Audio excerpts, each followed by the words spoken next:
Muy buenas noches a todos. Bienvenidos a esta nueva sesión del Diplomado de Medicina Bioreguladora de Sistemas, rompiendo paradigmas de la linealidad hacia la visión en redes biológicas. Estamos seguros que esta conferencia dejará en ustedes una amplísima habilidad y un amplísimo conocimiento gracias a nuestro experto invitado el día de hoy. Que les va a ser muy útiles en su práctica clínica diaria. A nombre de la Universidad del Bosque también y de la doctora Name, queremos recordarles nuestra próxima sesión el día septiembre 26, en el que también una experta, la doctora Claudia Sánchez, nos estará hablando de las fascias superficiales y viscerales, un tema con una aplicación muy importante en la clínica diaria. Recuerden que el diplomado les da el reconocimiento con el mínimo de asistencia que es del 90%. Así que, por favor, estar atentos a nuestra próxima sesión. Y hoy el tema que nos toca, la biopuntura, es realmente un tema apasionante en la medicina bioreguladora de sistemas. Es un aporte impresionante a la medicina bioreguladora de sistemas, a la medicina integrativa, a la medicina en general. Así que nos sentimos afortunados de estar acá en Guatemala en el curso de posgrado promovido por la Asociación de Medicina Biológica de Guatemala. Hace 10 años, a través de la Universidad de San Carlos, hemos revisado este tema de biopuntura, buscando la información del doctor Jan Kershoth.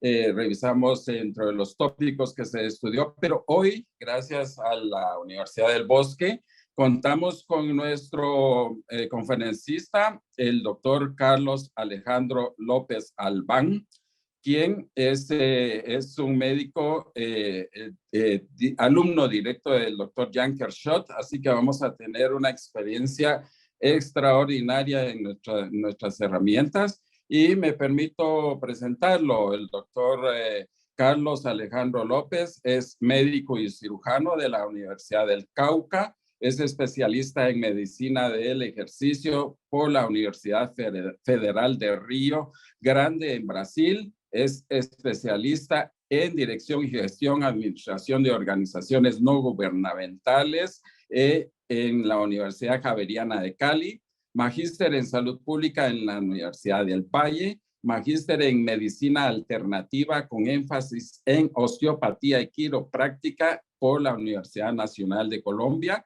y tiene el privilegio de haber estado en un curso internacional directo con el doctor Jan Kershoth, quien es el que motivó esta técnica, la biopuntura, avalado por la Universidad, por la Sociedad Internacional de Biopuntura. Así que tenemos hoy a un alumno directo de esta técnica.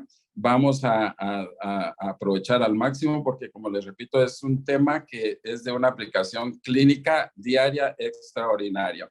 Así que sin más por el momento, para no robarle más espacio a nuestro conferencista, doctor Carlos López, bienvenido a este diplomado, y las cámaras son suyas y nuestros distinguidos colegas.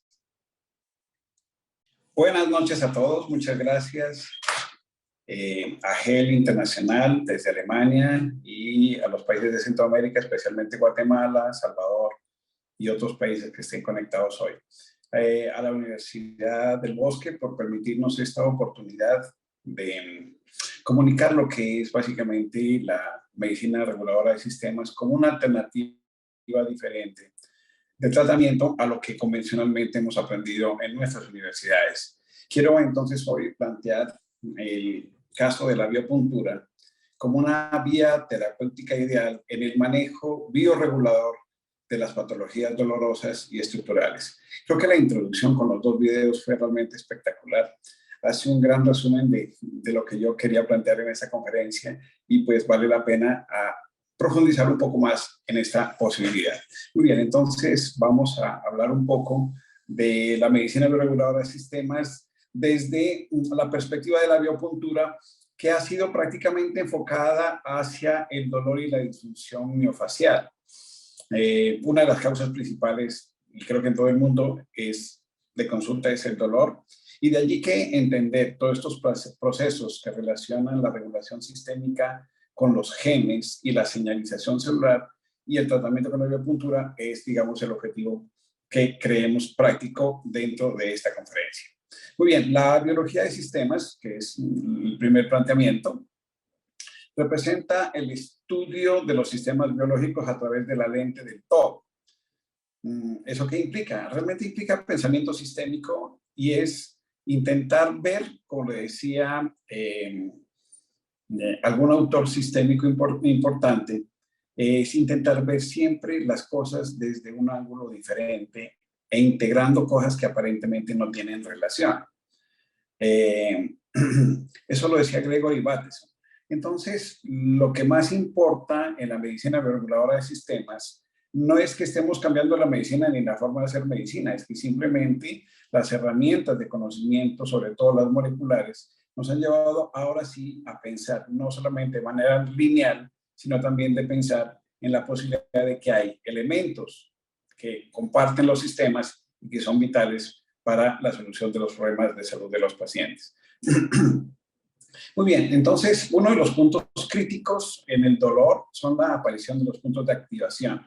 Si bien fueron descritos muchísimo antes, en los años 60, solo hasta 1985, Travel y Simmons hacen una descripción muy clara de estos síndromes dolorosos y cómo abordando y reconociendo en el sistema neuromiofacial estas características que generan dolor, podemos abordarlas y darle solución a gran parte del problema de salud de nuestros pacientes. Hoy tenemos, gracias a la biopuntura, un apoyo mucho más crítico y más concreto para realizar este tipo de actividad.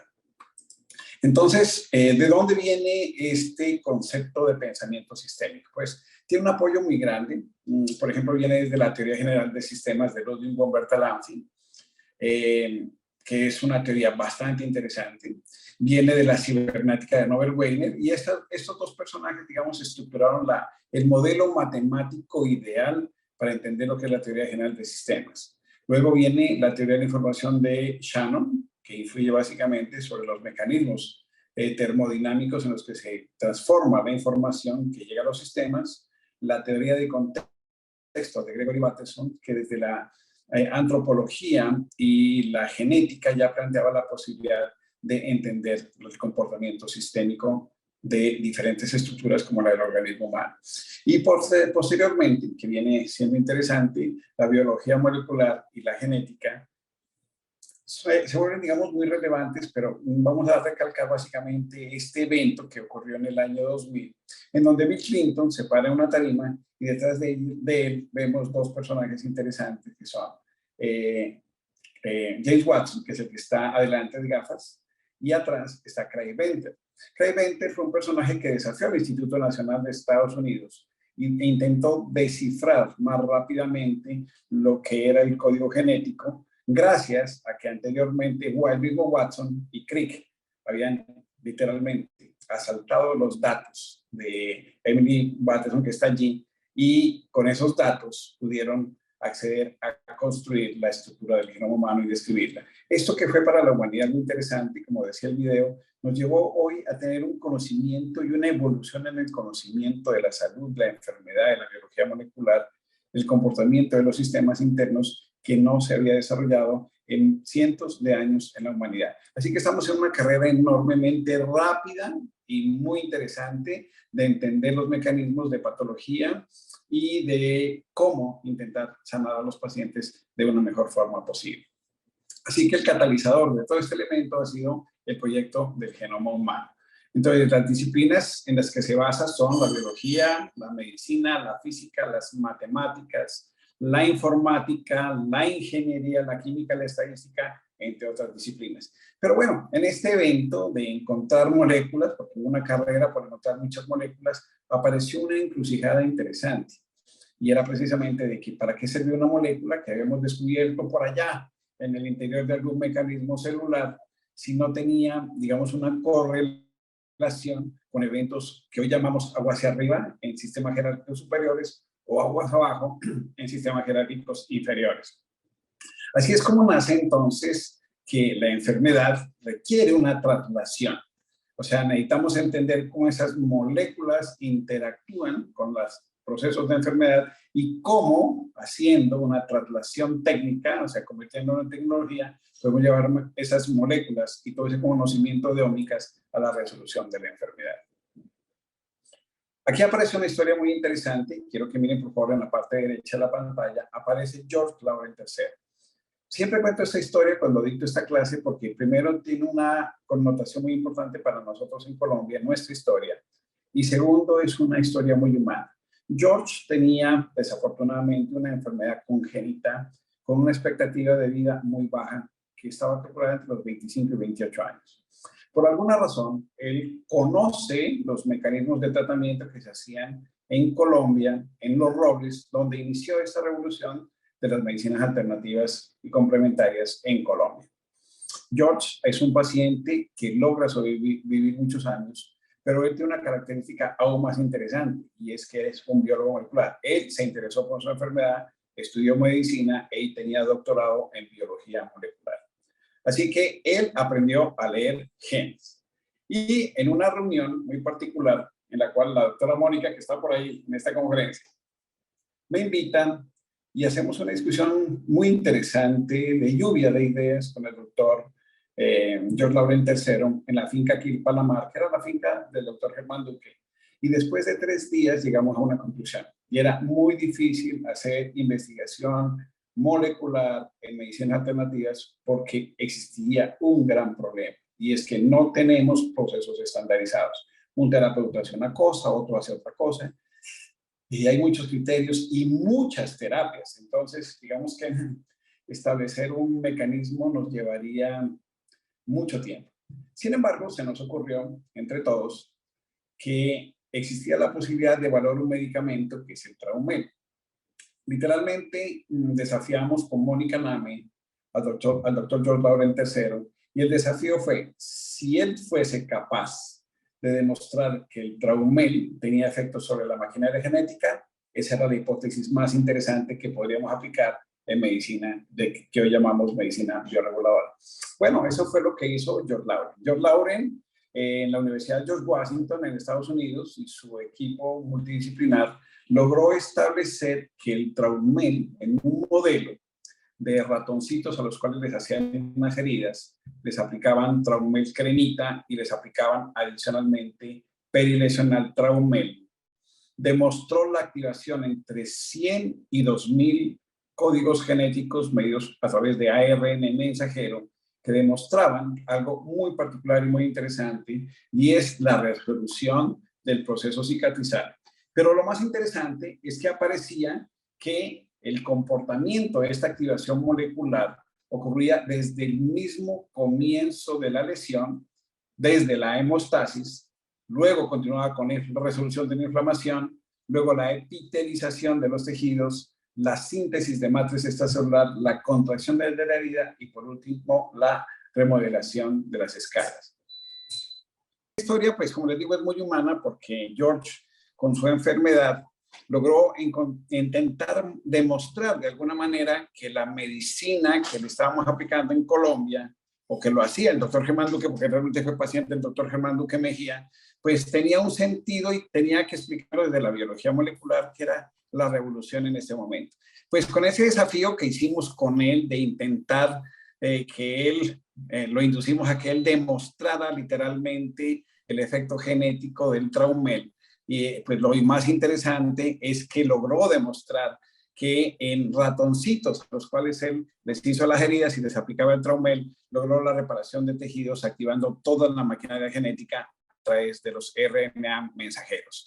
Entonces, si ustedes ven en esta diapositiva, quiero que miren las bolitas con la teoría de conjuntos, los gráficos de Venn que se ven acá a la izquierda inferior, de estos artículos que han salido posteriores al TR14, que es la forma como él le llamó al Traumel, como un medicamento multicomponente de varios elementos que actúan sobre diferentes elementos de la maquinaria genética para la activación. Pero en esta gráfica en particular estamos viendo la comparación del Traumel con su actividad genética con el diclofenaco. Muy bien, entonces El fragmento o el círculo amarillo corresponde al diclofenaco y el círculo azul corresponde al Traumelo TR14. Van ustedes viendo cómo en las primeras 12 horas después de la aplicación del medicamento, el diclofenaco activa un montón de genes y lo hace mucho mayor cantidad que el Traumelo. A las 24 horas e incluso a las 36 horas, la actividad del diclofenaco es tremendamente alta con respecto a la activación genética que hace el Traumel, pero aquí es donde empieza la magia. Después, entre las 72 y 96 horas, el predominio de la actividad genética que induce la maquinaria genética corresponde al Traumel. Hasta que ustedes ven que al final, más o menos en 192 horas, hay un equilibrio entre el efecto tanto del Traumel como del diclofenaco en la resolución de la inflamación. Sin embargo, quiero que miren con detalle la diapositiva, o en la parte derecha de la diapositiva, en donde se compara la actividad genética del diclofenaco con el Traumel. Y la característica más interesante, aparte de que ya vemos que el TR14 o Traumel empieza a funcionar entre 72 y 96 horas, la importancia más grande es que el Traumel no bloquea la vía de las ciclooxigenasas ni las lipoxigenasas, que es lo que tradicionalmente actúan los medicamentos antiinflamatorios no esteroideos. Pero ¿qué consecuencia tiene esto? Pues simplemente que se activan una cantidad de resolvinas, que son una cantidad de moléculas que favorecen no solamente la resolución de la inflamación, sino la remodelación del tejido y la cicatrización final del proceso inflamatorio. O sea que estamos encontrando realmente una diferencia muy clara entre los antiinflamatorios no esteroideos y el inmunomodulador Traumel, diciendo entonces que hay una ventaja superior en el Traumel en el sentido de que favorece la resolución de la injuria primaria producida en los tejidos, mientras que el diclofenaco bloquea esta acción y por lo tanto el diclofenaco inhibe los mecanismos reguladores finales de la lesión tisular. Con esta ventaja tan enorme desde el punto de vista molecular, ya entendemos qué es eso de las redes moleculares, porque entendemos entonces cómo a nivel molecular la actividad genética responde sobre la actividad celular y esta sobre la actividad de los tejidos y los sistemas celulares. Es entonces cuando entendemos que los mecanismos de biorregulación no solamente es una forma de pensamiento con enfoque sistémico, sino también que incluye la medición de la actividad genética sobre algún elemento en particular por la aplicación de medicamentos bioreguladores. El sueño de todos es, obviamente, encontrar la posibilidad de medir eso en el consultorio. Muy bien, aquí de todas formas aparece siempre un protagonista muy importante en la bioregulación, que es la matriz extracelular. Ahí les estoy mostrando diferentes elementos muy particulares de la matriz, pero lo descrito por Alfred Pichinger, mostrando que ese medio llamado matriz extracelular o tejido intersticial es el tejido donde ocurre toda la señalización celular. Eso es lo que para la medicina reguladora de sistemas es el microambiente celular. Es el punto en donde la señalización celular se hace por dos mecanismos fundamentales. El primero es el mecanismo por señalización molecular química, ya sea endocrina, paracrina, yuxtacrina o paracrina. Y el segundo mecanismo es muy importante, que es la acción mecánica que se ejerce sobre el tejido conectivo, especialmente los elementos elásticos de la matriz extracelular que inducen una respuesta específica que se llama mecanotransducción, que significa simplemente la activación de la maquinaria genética a través de efectos sobre la mecánica del tejido. Recordar también que en este microambiente celular es muy importante el transporte de oxígeno y nutrientes. El oxígeno también ha tomado mucha relevancia como uno de los elementos determinantes del microambiente celular y por lo tanto de la resolución no solamente de los procesos mórbidos, sino también incluso de la alteración más grande que podría ser la desformación de tejidos como el cáncer. También es importante entender que los desechos metabólicos se van a excretar a través de la matriz extracelular Y además de eso, entender entonces que junto con la señalización celular y la mecanotransducción, los mecanismos de producción de energía son vitales en la función de la biorregulación. Entonces, resumamos. La medicina de sistemas tiene en cuenta esta triada, pero que nosotros en Colombia, gracias al equipo planteado por la doctora Mónica Name, entramos en una discusión que nos duró casi 1 año y medio o 2 años. En él participó también una serie de doctores muy interesantes de Colombia, en los cuales planteamos la posibilidad, entre ellos la doctora Eda Medina, que nos acompañaba en ese entonces, que nos planteó la posibilidad muy importante de un mecanismo adicional que no está descrito aquí, que es la producción de energía a través de los mecanismos que suplen la energía celular, tanto en el citoplasma como en la mitocondria. Muy bien, entonces está primero la comunicación biológica a escala microambiental, que se da entre los receptores químicos, la señalización primaria, los segundos y terceros mensajeros que actúan sobre la maquinaria genética, y en segundo lugar, los efectos mecánicos que generan mecanotransducción. En segundo lugar está la comunicación biológica entre diferentes redes multiescala. Y esto de multiescala es muy importante porque implica la presencia de jerarquías. Las jerarquías no es solamente a nivel molecular, sino también a nivel celular, a nivel de la estructura celular que conforma tejidos, los tejidos formando órganos, los órganos formando sistemas y formando individuos que hacen parte de una estructura social y del universo. En este sentido, entonces, la comunicación biológica entre las redes multimedia se hace a través de mecanismos de retroalimentación, como los que fueron descritos por Norbert Wiener, o bucles de retroalimentación. Uno de los elementos que responde a este fenómeno de estímulos externos que inducen una respuesta molecular interna es precisamente la inflamación. Y la inflamación va a ser un determinante importante para la resolución de los procesos de alteración o disfunción en nuestro organismo. Muy bien, entonces, en el microambiente celular también se encuentra el código genético, y no solamente el código genético que induce o es inducido gracias a una respuesta específica por señalización celular, sino también puede ocurrir la epigenética, que sería el control de los genes, del efecto de los genes en el sistema, mediado básicamente por mecanismos extragenéticos, por fuera de la secuencia genética, y que son, por ejemplo, mediados por efectos de estímulos medioambientales. Por lo tanto, la epigenética es la relación que existe entre nuestro medio ambiente y nuestra respuesta genética.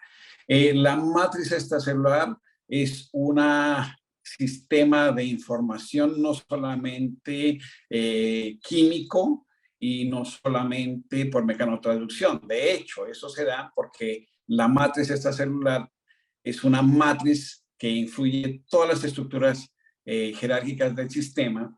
Por lo tanto, hay una matriz extracelular, hay una matriz intracelular y una matriz intranuclear que están interconectadas, especialmente por moléculas como las integrinas, como lo vamos a ver más adelante. La producción de energía por la vía glucolítica, por la vía oxidativa y por la vía de los fosfatos va a ser elemental para la determinación de la actividad energética celular y la respuesta.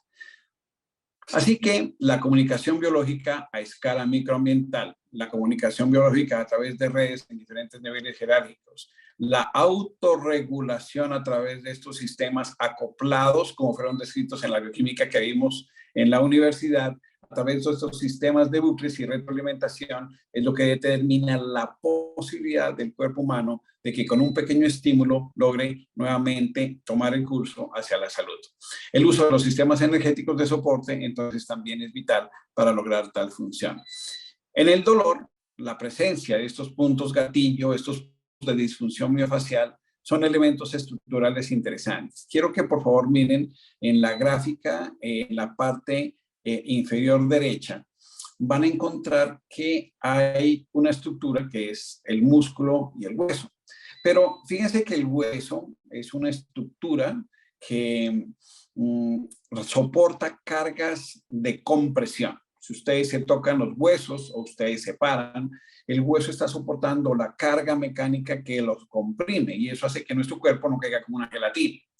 Pero alrededor del hueso está el periósteo y están las fascias, los ligamentos, los tendones, y en los órganos generales, por ejemplo, en el corazón tenemos los pericardios, las pleuras, los epiplones, los peritoneos, incluso también podríamos incluir allí todas esas membranas que cubren el sistema nervioso central, como la dura madre, la pía madre y la aracnoides.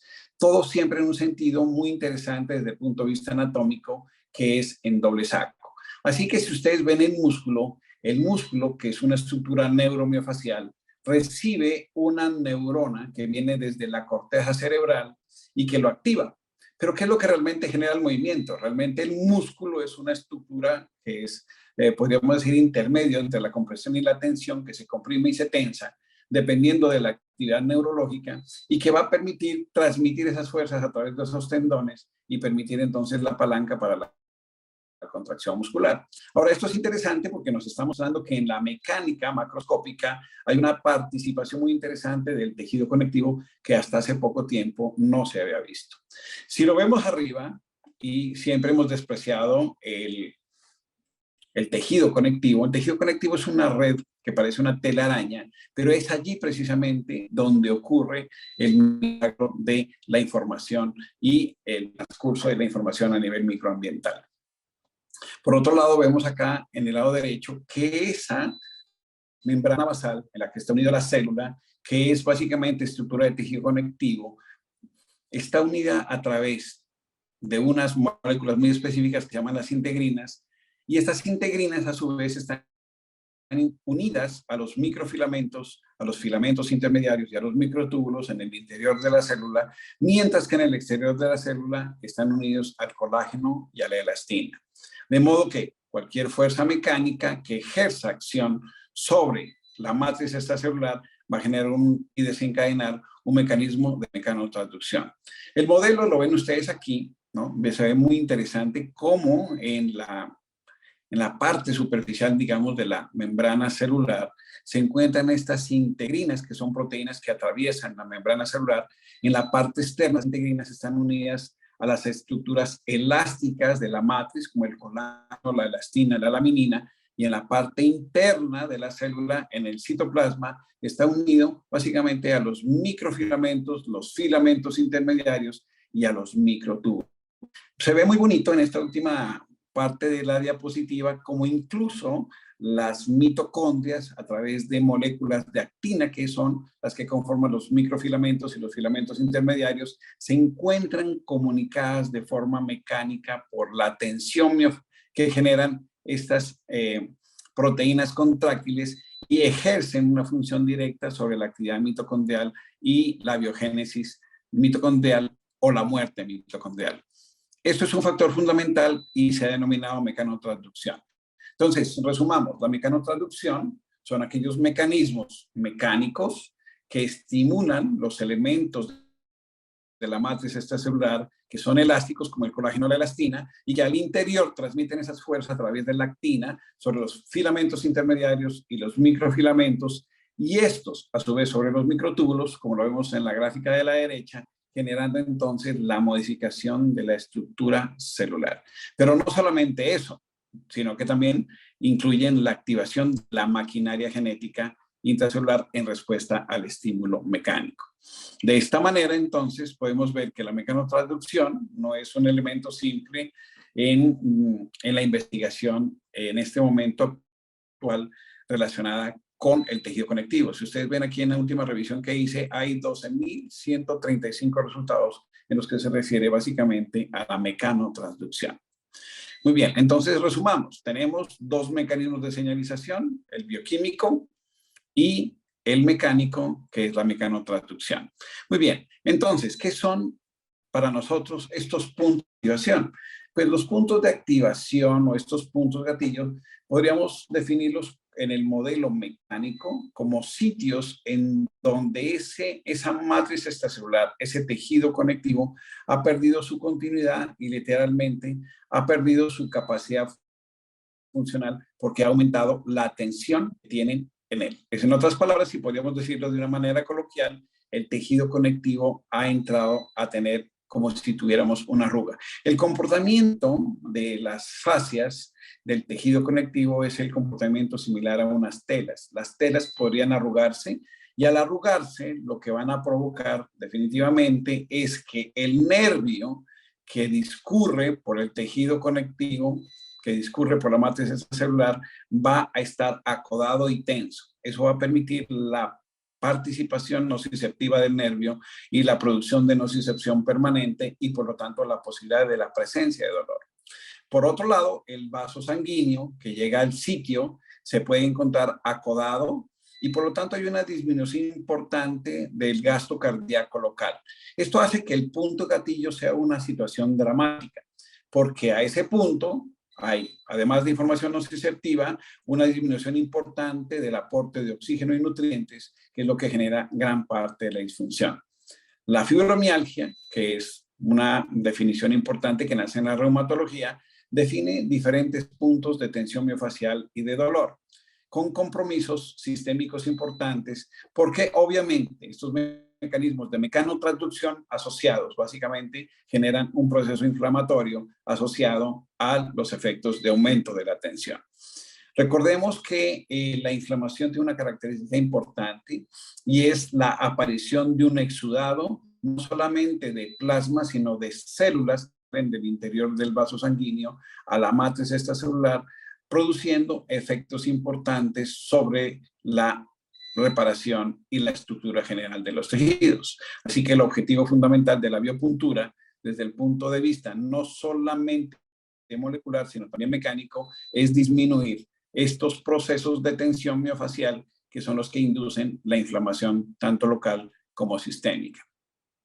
Recordemos también que para el Traumel existía un mecanismo muy particular que es el mecanismo de asistencia inmunológico o reacción de Bistander. Recordemos que se había descrito que para el Traumel habían sustancias dentro del Traumel que se comportaban como elementos antigénicos del sistema. Eso significa que estas sustancias eran reconocidas básicamente por las células del sistema inmunitario, especialmente en macrófagos, neutrófilos, células M, en los epitelios del intestino, y estas sustancias que eran fagocitadas por estas células eran reconocidas como epítopes o fragmentos que inducen inmunidad, y estos fragmentos son llevados a la superficie de la célula, a los antígenos de histocompatibilidad del tipo 2. Hoy, gracias a estudios tan interesantes como el de Chikramana, que está referenciado ahí, se está hablando de que los medicamentos multicomponente como el Traumel o TR14 y otros medicamentos que tienen sustancias multicomponentes ultradiluidos son componentes de nanopartículas. Ellos plantean, por ejemplo, que por eso puse esa fotico allí de una ampollita de Traumel, que si ustedes cogen una ampolla de medicamento, le hacen una succión, van a notar que en la parte superior se forma una nata. Esa nata, para estos estudiosos en la India, son nanopartículas que son las que activan las maquinarias genéticas y las maquinarias de inmunomodulación mediadas por sustancias ultradiluidas. De esta manera, entonces, los antígenos HLA2 descritos tienen que transformar esa información para que otro tipo de linfocitos inmaduros, que son los TH0, se conviertan en linfocitos TH3 o linfocitos helper. Estos linfocitos TH3 helper que reciben la información que de los epítopes de las células que habían fagocitado anteriormente, estos epítopes o fracciones moleculares antigénicas, van a permitirse entonces obtener esa información y por lo tanto por el mecanismo del homing, que es básicamente la posibilidad de que a través de los ganglios linfáticos regionales esta información circule como mecanismo cercano a la zona de la lesión, identifiquen la lesión que tiene inflamación, y esta inflamación tiene una característica particular que es la producción de citoquinas proinflamatorias, como la interleuquina 1, la interleuquina 2 y la interleuquina 6. Muy bien, estos linfocitos que han adquirido esta información relevante a través de los antígenos de histocompatibilidad y a través del homing, tienen la característica de producir citoquinas que disminuyen la inflamación. Estamos hablando del factor de crecimiento tisular beta, de la interleuquina 6 y la interleuquina 10. Este mecanismo de control sobre las citoquinas inflamatorias con citoquinas proinflamatorias es un mecanismo de modulación de la inflamación localizada precisamente en los tejidos. La hormesis, que es el mecanismo por el cual también se ha propuesto, es básicamente un mecanismo por acción de los medicamentos en ultra bajas dosis y posiblemente por nanopartículas que inducen una respuesta de protección del metabolismo intracelular, posiblemente mediado por chaperonas, que son proteínas específicas que, por ejemplo, bloquean la acción de ubiquitinas o bloquean la actividad genética para evitar precisamente la apoptosis y la muerte celular provocada por el veneno. Esta actividad metabólica pequeña, inducida por alguna fracción importante de sustancias ultradiluidas, va a determinar entonces un efecto importante en la regulación de los sistemas. Esto explicaría entonces lo que hoy tenemos claramente desde la biología molecular del sistema, los mecanismos no solamente inmunitarios, los mecanismos de hormesis, los mecanismos de nanopartículas, pero por sobre todo, como con el caso del TER14 o Traumel, la activación de la maquinaria genética para la resolución de la inflamación. Por un modelo muy completamente diferente a lo planteado en la medicina tradicional con los antiinflamatorios no esteroideos. Muy bien, cuando vamos a hacer biopuntura es muy importante definir qué es un dolor irradiado y un dolor referido. El dolor referido es el dolor característico por los puntos gatillo. El dolor normalmente no se encuentra en el sitio que se genera, sino que puede estar a distancia. Así que, ¿por qué no? Puedo tener un dolor en el hombro provocado por una lesión en la pantorrilla, o puedo tener, por ejemplo, un dolor de cabeza secundario a puntos gatillo que se encuentran en la parte dorsal de la espalda. De esta manera, entonces, es diferente al dolor irradiado, que sigue el trayecto de un segmento nervioso específico, como lo describió Head al estudiar más de una serie de 500 pacientes con herpes zóster. Los puntos gatillo pueden estar activos, o sea, es un punto gatillo que el paciente refiere a el dolor. Allí está el dolor, yo me lo toco y me genera dolor local y a distancia. Pero también está el punto gatillo latente, y es que hay pacientes que dicen, doctor, yo no tengo dolor, a mí no pasa nada, pero cuando usted los toca y activa el dolor, bien sea con masaje o lo hace con una aguja, el dolor se hace explícito, y no solamente explícito, sino de alto nivel de dolor. Así que voy a utilizar lo que Levitt dijo en 1979 y fue publicado en el libro de la teoría del dolor de Mersey-Wald para referirnos a cómo deberíamos actuar con la biopuntura sobre el punto gatillo. Y eso fue lo que dijo Levitt. La aguja debe penetrar en el punto máximo de dolor. Si bien se producirá un aumento de la intensidad del dolor, pero temporal, que resultará luego en un alivio del dolor. Y esa es la característica más interesante. Incluso muchas veces logramos producir dentro del punto gatillo la posibilidad de fasciculación, que es la característica más particular de dolor miofacial asociado a la tensión que hemos descrito desde el punto de vista mecánico. Muy bien. ¿Qué debemos encontrar como puntos gatillo? Pues primero pueden ser cicatrices. Una cicatriz se puede comportar como un disparador de dolor, como un punto gatillo. De hecho, ocurre mucho en cicatrices postquirúrgicas, sobre todo grandes. También podrían ser las gelosas, que son acumulaciones gelatinosas de tejido conectivo. Es muy común, por ejemplo, encontrarles en la zona lumbopélvica, a la que nos vamos a referir hoy, precisamente sobre las articulaciones sacroiliacas, pero también podemos encontrar cadenas miofaciales completas comprometidas. Allí, por ejemplo, en el fondo ustedes ven la cadena lateral miofacial, que compromete no solamente el tobillo, sino que esta red miofacial compromete toda la pantorrilla, los óleos, compromete la bandeleta iliotibial, los músculos de la cadera, los músculos de las costillas, y termina en los músculos escalenos y esternocleidomastoideo en el cuello. Así que estas cadenas miofaciales también son importantes tenerlas en cuenta como causa de disfunción y de punto gatillo de disfunción miofacial.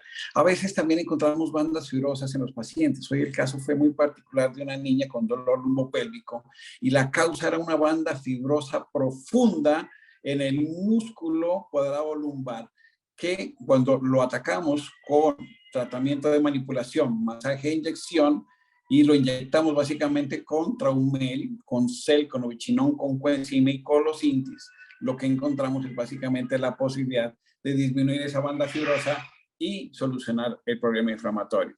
También pueden ocurrir nódulos fibrosos que son palpables. Muchas veces los futbolistas nos planteaban que tenían lo que ellos llamaban, entre comillas, una banda fibrosa o un nódulo. Pues esos nódulos fibrosos también son desencadenantes como puntos gatillos de dolor.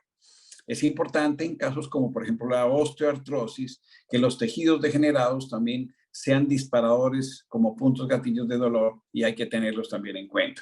Pero hay que ver también otro tipo de alteraciones estructurales, por ejemplo, cicatrices óseas postfractura, que también pueden ser causantes, por ejemplo, de dolor miofacial a distancia.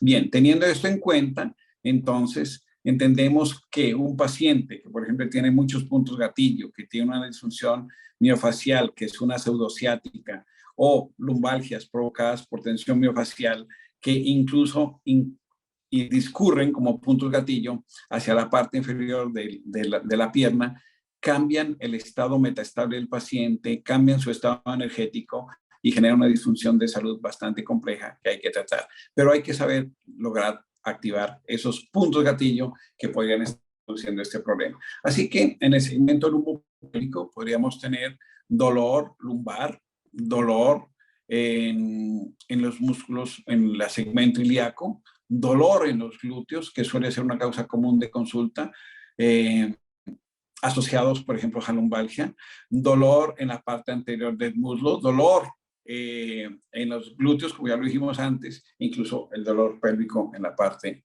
anterior y posterior. Muy bien.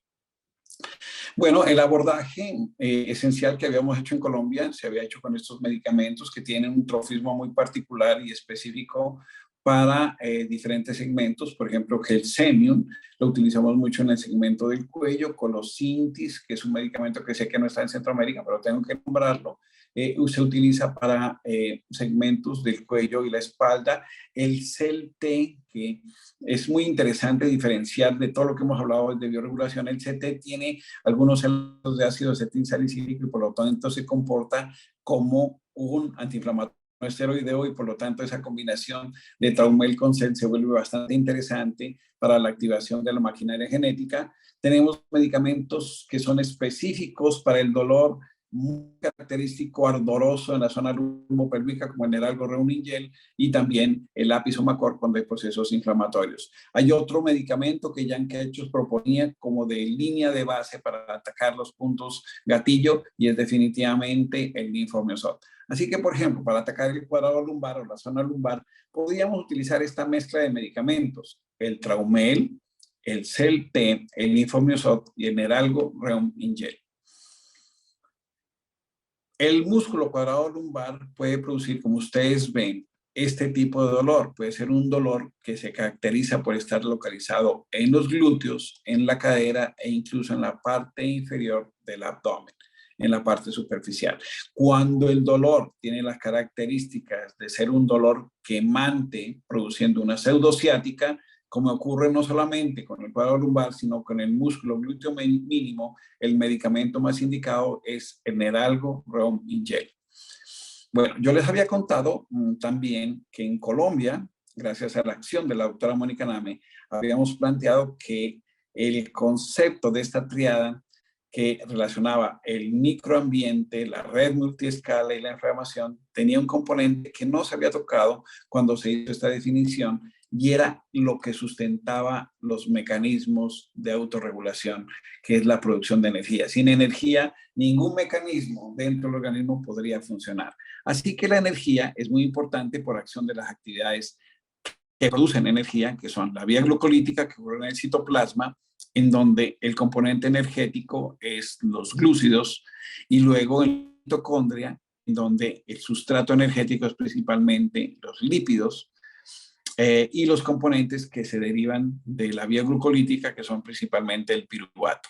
Recordemos que aquí ocurre un embudo interesante y es de la molécula de acetil-CoA. La acetil-CoA es la sustancia que entra al ciclo de Krebs El ciclo de Krebs va a producir la energía a través de su acoplamiento con el sistema de transporte de electrones y lo hace sacando de los componentes de los sustratos, tanto carbohidratos, lípidos y proteínas, el hidrógeno. Y el hidrógeno va a ser transportado en diferentes niveles del transporte de electrones para al final.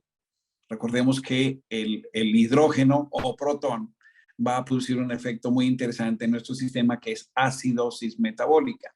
El mecanismo de control de la acidosis metabólica como efecto tampón es mezclar ese hidrógeno con oxígeno para formar agua. En el ciclo de Krebs entonces queda como residuo CO2 y como residuo metabólico en el transporte electrónicos la formación de agua. Estos dos mecanismos acoplados inducen la activación de la ATPasa sintetasa para producir básicamente la producción de energía en forma de ATP a partir de este balance tan interesante de la activación del movimiento de protones. Así que esto justifica la utilización de dos medicamentos muy importantes junto con otros medicamentos como el Traumel y el Neralgo Gel, y son los medicamentos coenzime compositum que mantienen básicamente elementos estructurales del ciclo de Krebs y el ubiquinón compósito que mantiene elementos estructurales del transporte de electrones. Con el coenzime y el ubiquinón, entonces estamos garantizando la posibilidad de que los mecanismos energéticos celulares apoyen la acción del Traumel y Neralgo Gel. Bueno, otros puntos de activación que a veces no tenemos en cuenta en el dolor lumbopélvico son, por ejemplo, los músculos esfínter del ano, el elevador del ano, el músculo coxígeo y el obturador interno. Recientemente tuve un caso muy particular de un paciente que haciendo travesuras con su pareja generó un dolor lumbopélvico que lo llevó a tener disfunción por 2 años. Bueno, cuando lo examinamos realmente encontramos que el músculo coxígeo era el culpable del problema. Cuando hicimos biopuntura directamente sobre el músculo coxígeo, lo hicimos en 4 sesiones, el dolor que se mantenía por 2 años desapareció y pudo volver a sus andadas con su pareja sin ningún problema y sin dolor, que fue lo más importante. Muy bien, otros puntos de activación son muy importantes, por ejemplo, el glúteo mayor. El glúteo mayor es un músculo que a veces también olvidamos, y vamos a atacarlo con Traumel, Cel, coenzime, ubiquinón como elementos básicos. Si el dolor tiene la característica de ser ardoroso, el medicamento de elección ya ustedes lo saben cuál es Neralgo Gel, como en este caso. Un músculo que genera mucha disfunción en la zona lumbopélvica es el glúteo mínimo o glúteo. Bueno, están los dos músculos, el glúteo medio, que tiene esta característica de dolor, como ustedes la están viendo en la pantalla, y hay otro musculito que tiene un nervio muy pequeñito, pero muy largo, que es el glúteo mínimo, que genera pseudociática. Entonces, aquí es muy importante, en el glúteo menor, por ejemplo, la aplicación de Neralgo Gel. Otro músculo que suele estar muy comprometido es el famoso músculo piriforme. Todos lo recordamos porque él es un inductor también de ciáticas y es un diagnóstico alternativo al dolor lumbar. Bueno, también aquí el Neralgo Gel es un medicamento de elección para este caso. Vale la pena decir que entonces, que quería plantear es que si aparece, por ejemplo, una infección, uno debería apoyarse también con medicamentos como, por ejemplo, la echinacea compositum o la belladona o macor como medicamento también para generar inmunoestimulación y solucionar un problema infeccioso a distancia que puede estar o aumentando el dolor neuromiofascial. Bueno, entonces, ¿qué es lo esperado con el efecto de la biopuntura? Pues obviamente la resolución del proceso de enfermedad y acortar la historia natural de la enfermedad. Sin embargo, quiero que vean que en la parte inicial del tratamiento puede haber un piquito de agravación de los síntomas provocados por la biopuntura. Eso puede ocurrir en las primeras horas después de la aplicación del medicamento, aquí lo vemos mejor. Y por lo tanto estamos hablando de una ventana de 72 horas que interesantemente coincide con los efectos moleculares que hemos visto entre 72 y 96 horas de la activación genética de Traumel, en la cual disminuye, digamos, aumenta la actividad genética en la reparación de tejidos y de la inflamación. que es la fase más interesante, que lo estamos viendo aquí arriba en la diapositiva. Miren, ustedes ven entre la resolución de la inflamación y el comienzo de la cicatrización, que es la epitelización, hay un transcurso entre 72 y 96 horas donde ocurre el fenómeno de resolución de la inflamación. Así que esta ventana de 72 horas también es muy importante tenerla en cuenta como mecanismo, digamos, de la actividad del traumel, en el cual después de una biopuntura podría haber una agravación pequeña de los síntomas después de la aplicación, que no debe durar más de esas 72 horas. Ahora, si nos ilusionamos mucho, porque vemos que somos muy efectivos tratando con biopuntura estos trastornos neuromiofaciales y aplicamos, digamos, muchos medicamentos, hacemos inyecciones en una ventana de tiempo más pequeña que las 72 horas, lo que puede ocurrir es lo que vemos en la pantalla.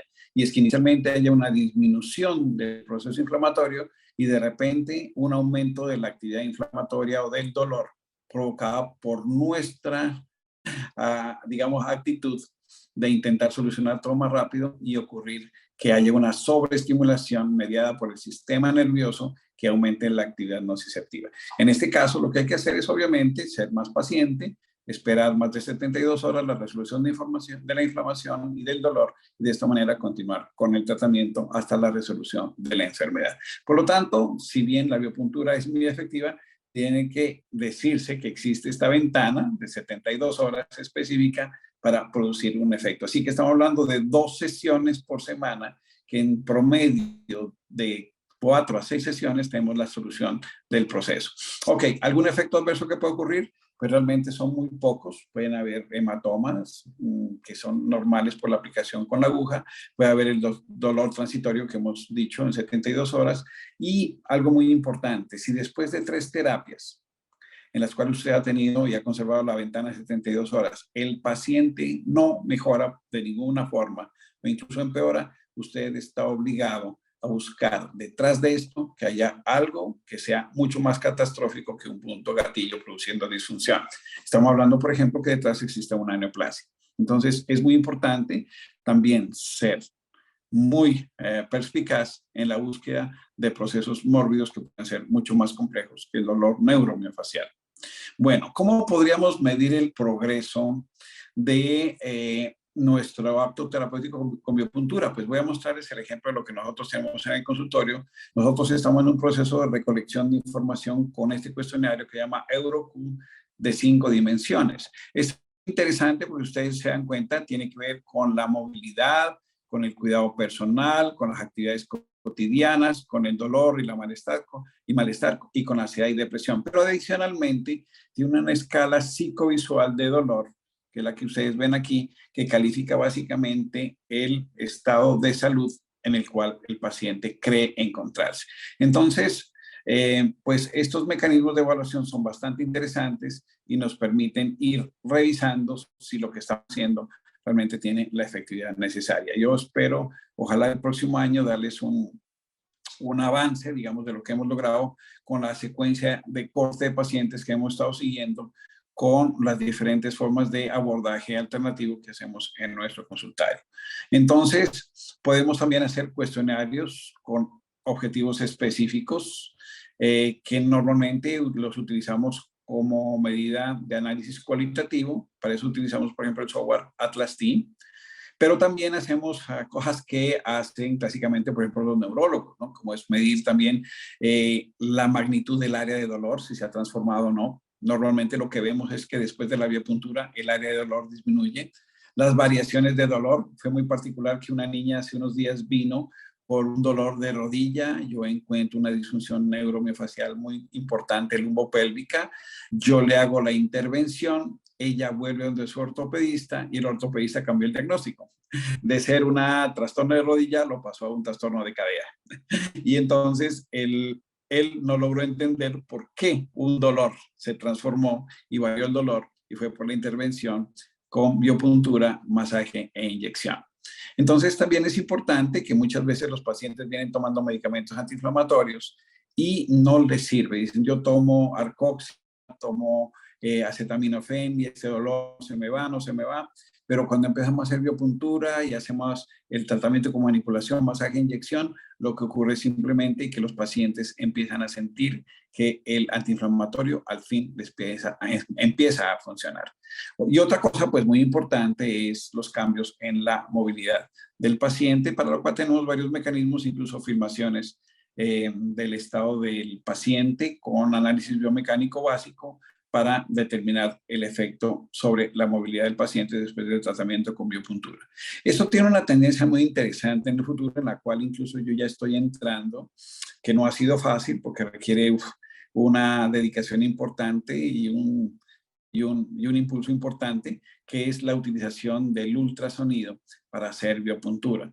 Pienso que por aquí está el futuro. Ya muchos de los médicos fisiatras que hacen biopuntura en Cali, en Bogotá, ya utilizan ultrasonografía, así que seguramente en poco tiempo tendríamos que utilizar esta tecnología, que se ha vuelto afortunadamente barata y asequible para tener ecógrafos portátiles en el consultorio que nos permitan hacer mejor nuestro trabajo. Yo lo veo como tener otro sentido. Nosotros tenemos el sentido del tacto, el sentido de la vista, incluso el sentido del olfato, muy afinado en los pacientes en los que hacemos este tipo de terapias de biopuntura, pero a veces entramos ciegos sin saber qué hay detrás del paciente. Y pues por fin tenemos unos ojos que nos pueden permitir ver también lo que inyectamos, cómo inyectamos y las transformaciones que pueden ocurrir en los tejidos con el uso de esta tecnología de la ultrasonografía. Así que ojalá al futuro podamos ya no solamente enseñar biopuntura con la experiencia manual que tenemos,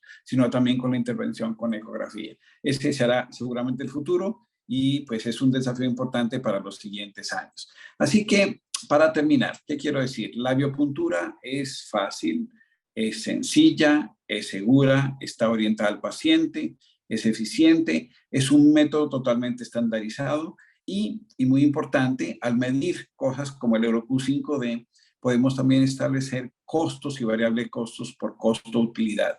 Hablando de la utilidad, como los mecanismos de los medicamentos que mejoran la calidad de vida del paciente, sin explícitamente hablar de la efectividad que tiene un medicamento como tal. Así que ese también es un futuro en farmacoeconomía, medir el costo-utilidad de las intervenciones con biopuntura y con nuestros medicamentos. Entonces, bueno, yo quería ahorita irme y demostrar en vivo una acción terapéutica con biopuntura. Y ustedes me disculpan, pero aquí se fue la luz. Yo estoy a oscuras, no puedo hacerlo. Pero permítame entonces, sí les voy a mostrar unos videos que tengo programados, que si bien no era lo que quería y tenía programado, pero sí nos va a servir para hacer la intervención que queremos y mostrar lo que quiero realmente desde el punto de biopuntura para ustedes de manera práctica y la pueden ejecutar en su consultorio. Así que por favor les pido, me regalen un segundo y con mucho gusto les muestro la presentación. Aquí estamos viendo el músculo dorsal ancho y este músculo tiene una característica muy importante y es que se asocia al dolor lumbopélvico porque su inserción en la cresta ilíaca y su, digamos, distribución miofacial hace que realmente termine en la línea interósea que compromete al músculo húmero y su fascia está asociada a músculos tan importantes como el pectoral mayor y el pectoral menor. Entonces miren aquí cómo estamos accediendo al mecanismo de biopuntura sobre la inserción sobre la cresta ilíaca de este músculo. Muy bien. Ahora vamos a buscar arriba los puntos gatillo asociados. Por ejemplo, es muy característico este punto debajo de la escápula asociado a este músculo. Entonces, en la técnica de infiltración es bien importante ir colocando el medicamento y salir colocando el medicamento.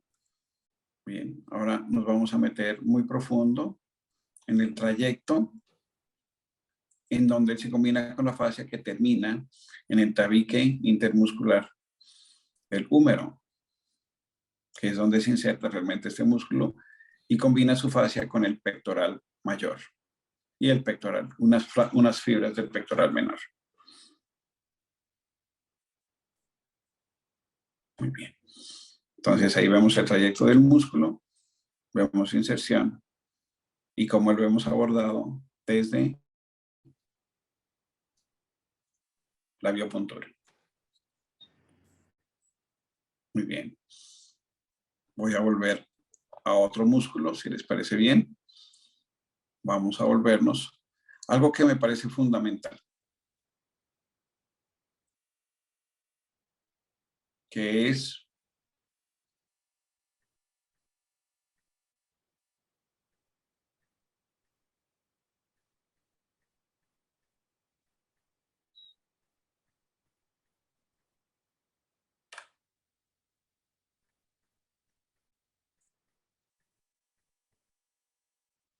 ok, ¿cómo debemos apoyar nuestras manos para hacer biopuntura con calidad? Es muy importante para tener la seguridad, para hacer la biopuntura, pues obviamente tener el material adecuado. Aquí tenemos jeringas de 5 centímetros, que las que normalmente abordamos. Las de 10 centímetros son muy complicadas porque el volumen tan exagerado y las agujas tan pequeñas nos producen mucha presión en la mano, e incluso he tenido colegas que han hecho síndrome del túnel carpiano después de hacer mucho este tipo de terapias. Obviamente tenemos los medicamentos, pero lo más fundamental desde el punto de vista mecánico es tener un fulcro, un punto de apoyo para poder hacer la biopuntura. Ahí estoy intentando demostrar cómo puedo yo utilizar diferentes formas de fulcro para llegar al sitio donde quiero llegar con la aguja. En este caso estoy intentando llegar, miren, a las apófisis espinosas y a las apófisis transversas de la columna. Ahí tenemos nuestros medicamentos. Importante también los mecanismos de bioseguridad, nuestros mecanismos de desecho de materiales punzantes, los mecanismos de desecho para elementos que están contaminados biológicamente. Muy bien. Muy bien. Si hay preguntas, me encantaría responderlas, por favor, porque es bien importante que ahora podamos intentar lograrlo. Sí. Hola. Sí, perdóname, yo saco ese. Hola, doctora. Hola, no sé qué está pasando aquí. Bueno, prendí mi video y el audio, pero pues no me estoy viendo. Aquí también estoy a oscuras. Pero sí les escuchamos, doctora. Bueno, si me escuchan. Carlos, muy bien. Es más, te pediría que si nos sobra un poco de tiempo ahora después de hacer las preguntas, si tienes más videos, estamos todos dispuestos a verlos y a seguir aprendiendo de ti. Voy a escoger otro músculo, voy a presentar el romboides.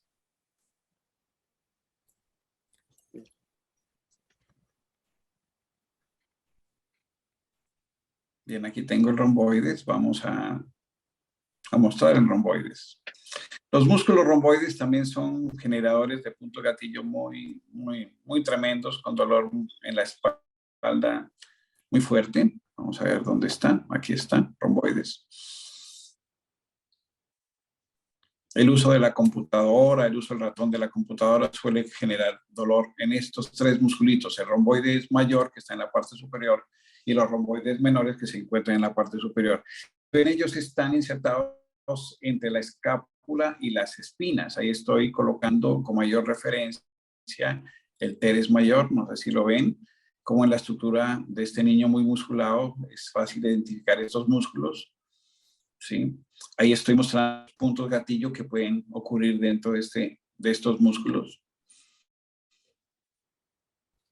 Y ahora nos vamos a mostrar cómo accedemos a activar o desactivar los puntos gatillos asociados a este músculo. Lo primero, miren la posición de la mano, eso nos expone la escápula y la posibilidad de entender cómo detrás de esta estructura se encuentran los músculos romboides y estos puntos gatillo.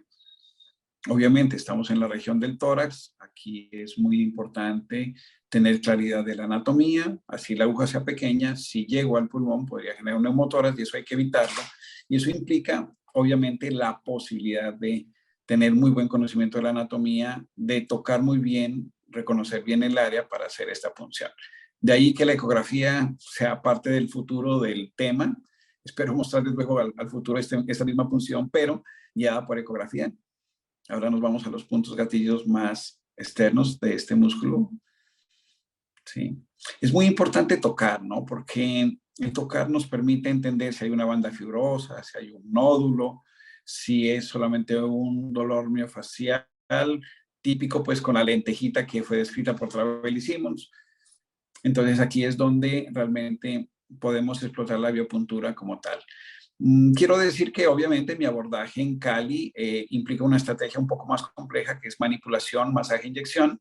Eso significa que nosotros lo acompañamos de liberación miofascial con masaje e incluso utilizamos algunos elementos de la rehabilitación como estimulación eléctrica transcutánea, como por ejemplo ultrasonido, como por ejemplo también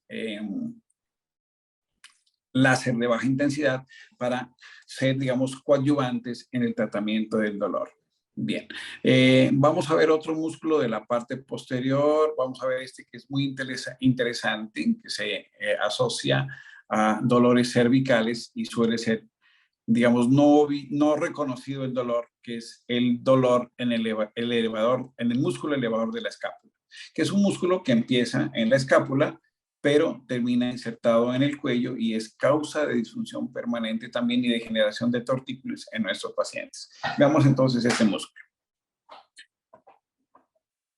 Bueno, ya vimos los romboides y ahora miren cómo el elevador de la escápula aparece en la puntica interna de la escápula y se dirige hacia el cuello. Es un músculo muy delgadito, muy pequeño, pero que genera muchísima disfunción. Entonces, localizo esta prominencia de la escápula. Suele ser un punto que genera mucho dolor, incluso en la inyección. La densidad miofacial que hay allí es bastante importante. Entonces, entramos al músculo y luego seguimos el trayecto de este musculito hasta el segmento del cuello.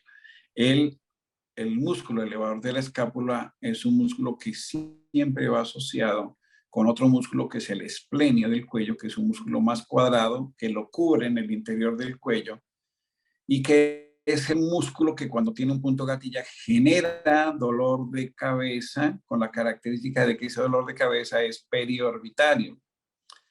Entonces, normalmente cuando trabajamos sobre el elevador de la escápula, también estamos trabajando sobre el otro músculo que es el esplenio del cuello.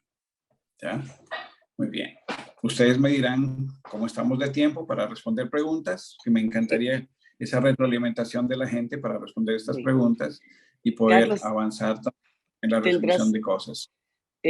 Carlitos, ¿tendrás algún video sobre manguito rotador que estaban preguntando? Es una de las preguntas, que si hay algún video de cómo abordar el manguito rotador. Bueno, entonces voy a mostrarles el músculo supraespinoso. Recordemos que el manguito rotador está conformado por la fascia de varios músculos. Primero, el supraespinoso. Segundo, el infraespinoso. Tercero, el subescapular. Y un músculo chiquitito que se llama el teres menor. Entonces, esos cuatro musculitos, digamos, y sus fascias generan el manguito rotador. Entonces, ustedes ven, allí yo he pintado. No soy muy buen artista, pero he pintado en mi hilo. Me voy a devolver un poquito en este video, permítanme, me voy a devolver un segundito. Pero quiero que miren, aquí me voy a parar un ratito. Miren que he pintado, digamos, en el borde de la escápula, en el borde del hombro, un poco así deshilachado. Allí lo que puede ser la inserción de estos tendones sobre el húmero, que es el lugar donde normalmente se suele romper el famoso manguito rotador, y es donde aquí entran los cirujanos a reparar. ¿Sí? Es muy importante entender que él se canaliza por debajo de la escápula para insertarse en el húmero. Entonces, muchas veces se nos escapa la posibilidad de que el punto gatillo de este músculo no está solamente en la masa muscular, sino también en la inserción. Vamos a ver en el video qué tenemos. Entonces, allí vamos viendo cómo abordamos el supraespinoso. Recordemos que aquí en esta área el supraespinoso está superpuesto con el trapecio, con fibras del trapecio. Ahora el supraespinoso es muy amplio. Ahí estamos llegando, por ejemplo, a la zona donde hay una escotadura, donde sale el nervio supraespinoso, que suele ser causa muy importante de dolor en esta zona. Miren, entonces yo he intentado ubicar, digamos, los puntos gatillo o irme por el segmento. Ahí miren esto, por favor. Voy a repetir, por favor, quiero que miren. Bueno, ahí está el video de repetición. Miren cómo el músculo, increíblemente, en esta demostración, ha fasciculado. Confírmeme, doctora Mónica, si lo vio, por favor. Voy a parar ahí. Moni, Sí, ¿lo viste? claro. Entonces se Sí, ve la sí, fasciculación se vio específica de cómo llega perfectamente. al punto gatillo, el músculo fascicula, y es pues una de las características de haber tenido la puntería de haber llegado a esa disfunción neuromiofascial, ¿no? Recordemos que es neuro porque hay un nervio que viene de la corteza cerebral, mío porque tiene compromiso del músculo, como una bolsa tendinosa, una bolsa elástica que se contrae, y por último las fascias, que son las que transmiten la información mecánica, ¿no es cierto? Ahí está, por ejemplo, miren esto tan bonito. Ahí estoy señalando con la flecha. Miren lo hermoso de la fasciculación, ¿no? Ahí está. Voy a repetir. Ahí está. Genial, ¿no? Esta demostración fue espectacular. Entonces recordemos, el manguito rotador no es solamente una banda tendinosa, es la banda tendinosa de 4 músculos muy particulares y que conforman un área muy grande, ¿no? De lesión. Muy bien. O sea, el supraespinoso, el infraespinoso, el teres, ¿y cuál El fue el otro subescapular músculo? son los músculos que conforman el manguito rotador. ¿Lo repites, Carlos, por favor, que no se te escuchó bien? Con mucho gusto. Los 4 músculos son el supraespinoso, el infraespinoso, el teres menor y el subescapular. Vamos a ver si aquí tengo el subescapular para que ustedes lo vean. Permítanme un santico. Vamos con el teres, a ver si tengo aquí el teres menor, para que ustedes vean también el teres menor, que hace parte del manguito rotador. El teres menor es un músculo paralelo al borde externo de la escápula. Entonces, miren esto tan interesante, ¿no? Ahí yo pinté el manguito rotador, si lo ven más denso, verde, ahí tiene una V, ¿no? Para mostrarles cómo confluyen todos estos tendones allá. Entonces, miren, el teres menor es el musculito que está, ahí está el manguito rotador, sería esto todas las tensiones, y miren cómo tengo el teres menor aquí, en la parte anterior de la escapulita, y ahí hay otro músculo que normalmente no se considera, que hace parte del manguito rotador, pero que va superpuesto y se llama el teres mayor, que se inserta en el húmero, que juntos generan un dolor terrible, especialmente en el hombro. Y la parte posterior del hombro suele ser causante de dolor en la parte anterior del hombro. Entonces, digamos que esto es muy importante. No sé si recuerdas, Mónica, que cuando estuvimos con Jack Kirchhoff, él enfatizó mucho en este músculo y fue una de las demostraciones más interesantes de la biopuntura en el curso que hicimos en Alemania. Cómo él atacaba el teres menor como causante de dolor y el teres mayor como causante de dolor en la parte anterior del hombro. No sé si lo recordás. Ahí está, Sí, entonces. claro. Ahí está el teres menor. Bien, vamos a Y mostrar muy, otros músculos del y muy manguito. curiosamente, el doctor Kirchhoff utilizaba la combinación de Traumel con linfomiosot. Sí, hay algo Eso bien nos, interesante, que para él el primer medicamento era el linfomiosot, no era el Traumel, era en su criterio, él pensaba que era mejor utilizar el linfomiosot. Pero bueno, lo importante es que hay que entender que el linfomiosot es un medicamento que actúa sobre la matriz extracelular. De allí, de que él tenía, digamos, la idea de que era el medicamento con el cual se debería iniciar biopuntura, ¿no? sí. Sí. ¿Vas a mostrar algún otro músculo? Claro, vamos a mostrar otro que hace parte del manguito rotador, que es el infraespinoso.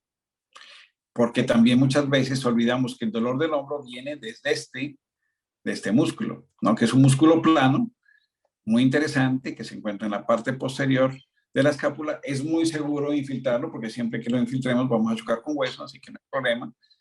Entonces, vamos a verlo en el video. Ahí está, muy lindo, muy pintadito. Entonces, si vemos arriba está el supraespinoso y todas esas fibras que caen hacia abajo en la parte más gruesa de la escápula, entonces es el subescapular, ¿no? Pero perdón, el infraespinoso. Lo que subescapular es lo mismo, pero por la parte anterior. Ese no lo vemos aquí, sino que lo veremos después. Entonces, ahí estamos recordando cómo el infraespinoso hace parte de las fibras que conforman el manguito rotador. Bien, aquí vamos a atacarlo entonces. Miren, aquí está la estructura ósea de la escápula, formando ese triángulo tan bonito que es. Vamos ubicando en el borde inferior el punto gatillo y vamos infiltrando sobre el músculo. ¿Qué otras preguntas tenemos, Moniquita, de los doctores que están conectados? Bueno, hay algunas preguntas sobre el tamaño de la aguja, la Muy importante. profundidad que tienes con la aguja en los tejidos. Hay otras preguntas sobre qué tipo de aguja es la ideal para utilizar en estos casos. Y bueno, por lo menos esas vamos respondiéndolas y luego te hago algunas otras que son bastante interesantes. Bueno, la primera respuesta es que las agujas que utilizamos en Cali y nos hemos ido adaptando a ellas en el transcurso del tiempo, también por la experiencia, y digamos el criterio siempre ha sido utilizar agujas de menor calibre. Entonces utilizamos esta aguja que ustedes están viendo en este caso, allí es una aguja número 30 de 1 pulgada. O sea, es mucho más delgadita que una aguja tradicionalmente de insulina. Es una aguja, repito, número 30G de 1 pulgada. Pero también solemos utilizar agujas del calibre de la insulina, que son 27G, incluso de 1,5 pulgada, por ejemplo, para entrar en músculos como el cuadrado lumbar, que son músculos muy profundos y muy grandes. Con esas dos agujas prácticamente solucionamos el 90% de los accesos con biopuntura que podrían ser importantes. Así que esas son las dos agujas que recomiendo. La profundidad requiere mucho de la experiencia del terapeuta, de allí que por eso queremos avanzar al tema de la ecografía. Sin embargo, digamos que aquí voy a mostrar otra vez nuevamente las manos de biopuntura para mostrarles nuevamente a ustedes el material. Vamos a ver el material, aquí lo tenemos. Ahí ustedes ven las agujas cortas y agujas largas, jeringas de 5 centímetros, no recomiendo jeringas de 10 centímetros. Entonces la profundidad va a ser dependiente de qué tan profundo esté el punto gatillo y de su habilidad para llegar. Ahí estamos viendo la aguja 30G de 1,5 pulgadas. Perdón, este es 27G de 1,5 pulgadas. Que normalmente la etiqueta es de color gris o azul. La otra es de una etiqueta de color amarillo o anaranjado, dependiendo del fabricante. Bueno, entonces la profundidad va a depender de, por ejemplo, aquí en este caso, esta pequeña demostración, estoy intentando mostrar cómo incluso yo puedo llegar a las apófisis transversas. Es un procedimiento que yo hago de rutina aquí en mi consultorio sobre el dolor, sobre todo el dolor lumbar. Entonces, con la aguja, repito el calibre, 27G de 1,5 pulgadas, llego incluso a las apófisis transversas, intentando colocar el medicamento Traumel, Cerubicinón, Coenzime, Neralgo, Romningel, sobre las apófisis transversas, que son normalmente el nervio de Lusca que se encuentra allí, es el nervio que se encuentra irritado, normalmente produciendo la disfunción de dolor. ¿Ya? Entonces, no sé si eso respondió a la pregunta que me hacía. ¿Qué otra pregunta tenéis, Moniquita? Bueno, bueno, es bastante interesante. Bueno, lo de llegar a hacer ecografías es maravilloso, pero bueno, tú sabes que Sí, si bueno, se conoce será el bien futuro. las relaciones anatómicas y se utilizan estas agujas de 30G por 1 pulgada que la verdad no son tan largas y que se pueden hacer cosas maravillosas, pienso que no sería una limitación para que nosotros podamos hacer una buena biopuntura. De hecho, pues tú llevas más de 30 años, Carlitos, haciendo biopuntura y además de eso, pues yo te agradezco que hayas aceptado la invitación como conferencista a este gran evento que se está haciendo en Guatemala y San Salvador con el aval de la Universidad del Bosque, porque pues no conozco a nadie con más experiencia en la biopuntura y en inyectar todo lo que es el sistema osteomuscular que tú. De hecho, pues Muchísimas gracias. les digo a todos aquí que mi profesor en todos estos temas fue el doctor Carlos López. Yo fui su alumna cuando entré a estudiar hace muchos años con el doctor Ovirne y la verdad que trabajando con él perdí mucho el miedo a coger una jeringa, a coger las agujitas, a coger los medicamentos bioreguladores y a ponerlos en los puntos donde el paciente verdaderamente lo necesita, porque eso marca mucho la diferencia y es genial cuando uno recibe un paciente con un dolor crónico y sale de tu consultorio como si fuera casi que arte de magia, pues que no es arte de magia, por supuesto, sino Me es parece magia, el pero análisis. pues, El, es tener el la punta, análisis de la, llegar al sí, punto gatillo. sí, Como una vez es el por hacer un buscar el curso punto gatillo, es al punto palpar, es G. tocar las bandas fibrosas, es palpar los nódulos fibrosos. Es súper importante que los médicos comencemos a aprender sobre cómo examinar un paciente en todo su sistema miofacial y en todo su sistema osteomuscular y porque podemos hacer cosas maravillosas con nuestras terapias. Hay algo que preguntaron cuando mencionaste es el Colosintis somacor, que pues que Sí, sabemos que lo utilizamos aquí mucho en Colombia y es maravilloso, pero en Guatemala y en San Salvador todavía no lo tienen.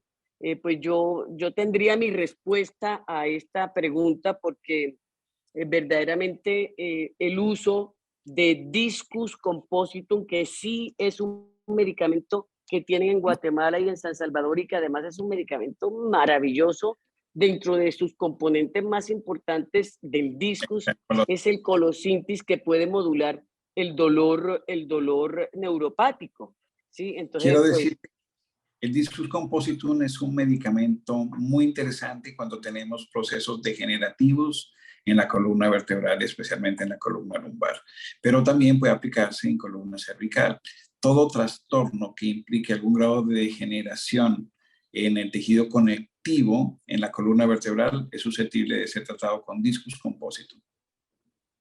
de hecho es uno de los medicamentos, Carlos, que yo más utilizo aquí en mi práctica clínica para el sistema osteomuscular y lo que estamos hablando de la biopuntura, medicamentos como Traumel, Celte, Linfomiosot, Espascuprel, Discus compositum, Neralgo Reu. Yo creo que con esos 6 medicamentos, incluyendo también lo de la energía que hablabas, coenzime compositum y ubiquinol compositum, con ir combinando estos medicamentos según lo que nosotros vamos analizando del paciente. Yo pienso que son 7 u 8 medicamentos súper eficaces en el manejo de cualquier alteración del sistema musculoesquelético. Así que yo creo que tienen muy buenas herramientas. No tienen el colosintis, pero Excelente. teniendo el discus, bueno, el discus incluso puede hacer una bioregulación como más completa porque es un medicamento más complejo que tiene muchas otras plantas en ultras bajas dosis que pueden modular eh, los dolores tanto neuropáticos como miofaciales y estimular también la regeneración de fibras colágenas tipo 1 y tipo 2, que son las que se encuentran en los huesos, en las vértebras y en los cartílagos intervertebrales. Entonces, pienso que es una gran opción. Que veo que tú también lo usas mucho, Carlos. De Sí, hecho, lo aprendí de ti. exactamente. Es un medicamento de uso rutinario. Por ejemplo, una combinación interesante siempre es el apoyo energético. Entonces, uno puede utilizar simplemente Discus compositum, ubiquinol y coenzime y con eso logra efectos espectaculares. Pero fíjate que hay algo que yo planteé inicialmente y es muy importante y es la relación con las vísceras. Y esto es muy importante porque muchas veces las vísceras son las causantes de dolor miofascial en la espalda. Y sobre todo del lado derecho, recordarán ustedes el dolor referido de la colecistitis, ¿no? En su máxima expresión, que es un dolor interescapular o un dolor en la parte superior del hombro y que normalmente está asociado a la víscera, que es la disfunción de la vesícula biliar. Pues eso suele ser muy común, incluso en pacientes que tienen hígado graso no alcohólico. El dolor miofascial se prende sobre los puntos gatillos asociados a ese segmento y entonces el abordaje no solamente con los medicamentos de forma local, sino también medicamentos que apoyen la función hepática como el EPEL, el Heparin Compositum también son importantes para entender que siempre que hay una disfunción miofascial puede haber una relación importante con una víscera y la víscera más importante relacionada con dolor miofascial en la espalda es definitivamente la vesícula biliar. Entonces, EPEL y Heparin Compositum son dos medicamentos que si bien digamos no los tenemos en la lista de hoy específica para un dolor neuromiofascial en la espalda, deben también tenerse en cuenta y también se encuentran en Salvador, así son medicamentos importantes para tener en cuenta. No sé qué otro músculo quieran ver. Estoy de acuerdo contigo, Carlos, y es una experiencia que yo también he tenido. Trabajar un poco la detoxificación del hígado ayuda muchísimo a disminuir muchos dolores miofaciales que son reflejo de la disfunción hepatobiliar. Aquí hay algunas otras preguntas que te voy a hacer como unas dos para que las vayas contestando así de manera rápida y poder tratar de contestar todas, ojalá todas las preguntas de los médicos. Una de estas es si se puede alternar una semana medicamentos bioreguladores y otro día distinto o a la siguiente semana hacer una terapia neural para una mejor evolución del paciente. Podría decir lo siguiente, la terapia neural es de elección y puede ser muy interesante en puntos gatillo. Sin embargo, digamos, el uso de los bioterapéuticos asegura cuando la terapia neural se vuelve refractaria, ya no funciona y suele ocurrir muchas veces. Entonces, el medicamento bioterapéutico es el que soluciona y desempantana, digamos, ese efecto neuromiofascial que tenemos allí. Ahora, la elección de medicamentos como el Traumel, el Discus, el Neralgo, son característicos de procesos en donde ya hay degeneración de tejidos, donde hay disrupción de tejidos. Ahí es muy importante la utilización del bioterápico, porque si bien la terapia neural va a generar un efecto de regulación sobre la modulación del dolor, es muy posible que su efecto sobre la reparación del tejido no sea tan grande como la podemos lograr con los bioterapéuticos. Pero aquí hay que recordar algo interesante, Moniquita, que fue la experiencia que también tuvimos con Jan Kirchhoff cuando estuvimos con él en Alemania, y es que él no solamente hacía biopuntura con medicamentos, sino que mezclaba pequeñas cantidades de destroza. Entonces, uno podría incluso utilizar la destroza como un coadyuvante en el tratamiento con los bioterapéuticos. Esa técnica se llama la proloterapia. Entonces, eso es una posibilidad también, es interesante, pero hay que evaluarla. Yo muchas veces prefiero utilizar los medicamentos solos, otro día utilizo terapia neural, otro día puedo utilizar simplemente la proloterapia. La proloterapia la utilizo cuando hay rupturas de tejidos, esguinces de tobillo, por ejemplo. Hoy tuve un caso muy particular, entonces el primer abordaje fue con ese medicamento, con destroza al 50% diluida, pero en la segunda oportunidad que tengo con esta niña, que tuvo este esguince de tobillo, que se cayó en una moto, los medicamentos de elección son los bioterapéuticos. La terapia neural podría haber sido una terapia inicial, pero el efecto que tiene esta modulación, bien sea con proloterapia y luego con los medicamentos bioterapéuticos, me asegura una cicatrización de mejor calidad y más rápida. Perfecto, Carlitos. Otra pregunta, ya contestaste el número de aguja, qué número de aguja es la más adecuada, pero no te escuché porque también tengo aquí algunos problemas técnicos, ni siquiera me pueden ver porque no sé por qué no se enciende mi video. ¿Qué cantidad de producto, de medicamentos se puede inyectar en cada punto? Bueno, eso también es un poco relativo, ahora ya me ven a mí, hola. Bueno, pero simplemente la cantidad también va a depender del volumen del paciente, el tamaño del paciente, de la magnitud de la lesión. Entonces también es un valor relativo, es una cosa también de experiencia, es un poco empírica porque eso no está estandarizado. Sabemos que pequeñas cantidades de medicamento pueden ejercer efectos como grandes cantidades de medicamento. Voy a dar un ejemplo, ¿no? Hoy que tenemos cemento lumbo-pélvico, yo quería hacer una infiltración sobre la bursa trocantérica, porque es una cosa que tú me has pedido muchas veces. Y fíjate que el truco en la articulación, que es grande, que es la articulación de la cadera, en donde recordemos un poquito de la anatomía, una parte de la fascia del labrum de la cadera se conecta con toda esa masa muscular que llega al trocánter mayor, muy similar a lo que ocurre en el hombro con el manguito rotador, y entonces la bursitis trocantérica suele ser el manguito rotador de la cadera. Entonces, la forma de infiltrarlo es llegar con 2 ampollas de Traumel, escúchame bien porque es una articulación grande, con 2 ampollas de Traumel directamente sobre el trocánter mayor, infiltrar, y el efecto suele ser muy interesante.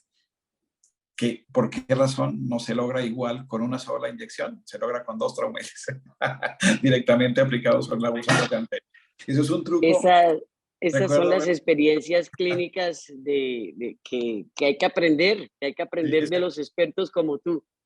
Es un truco que lo aprendí en Alemania, de un terapeuta en Alemania, muchísimo antes de que planteamos la posibilidad de hacer biopuntura.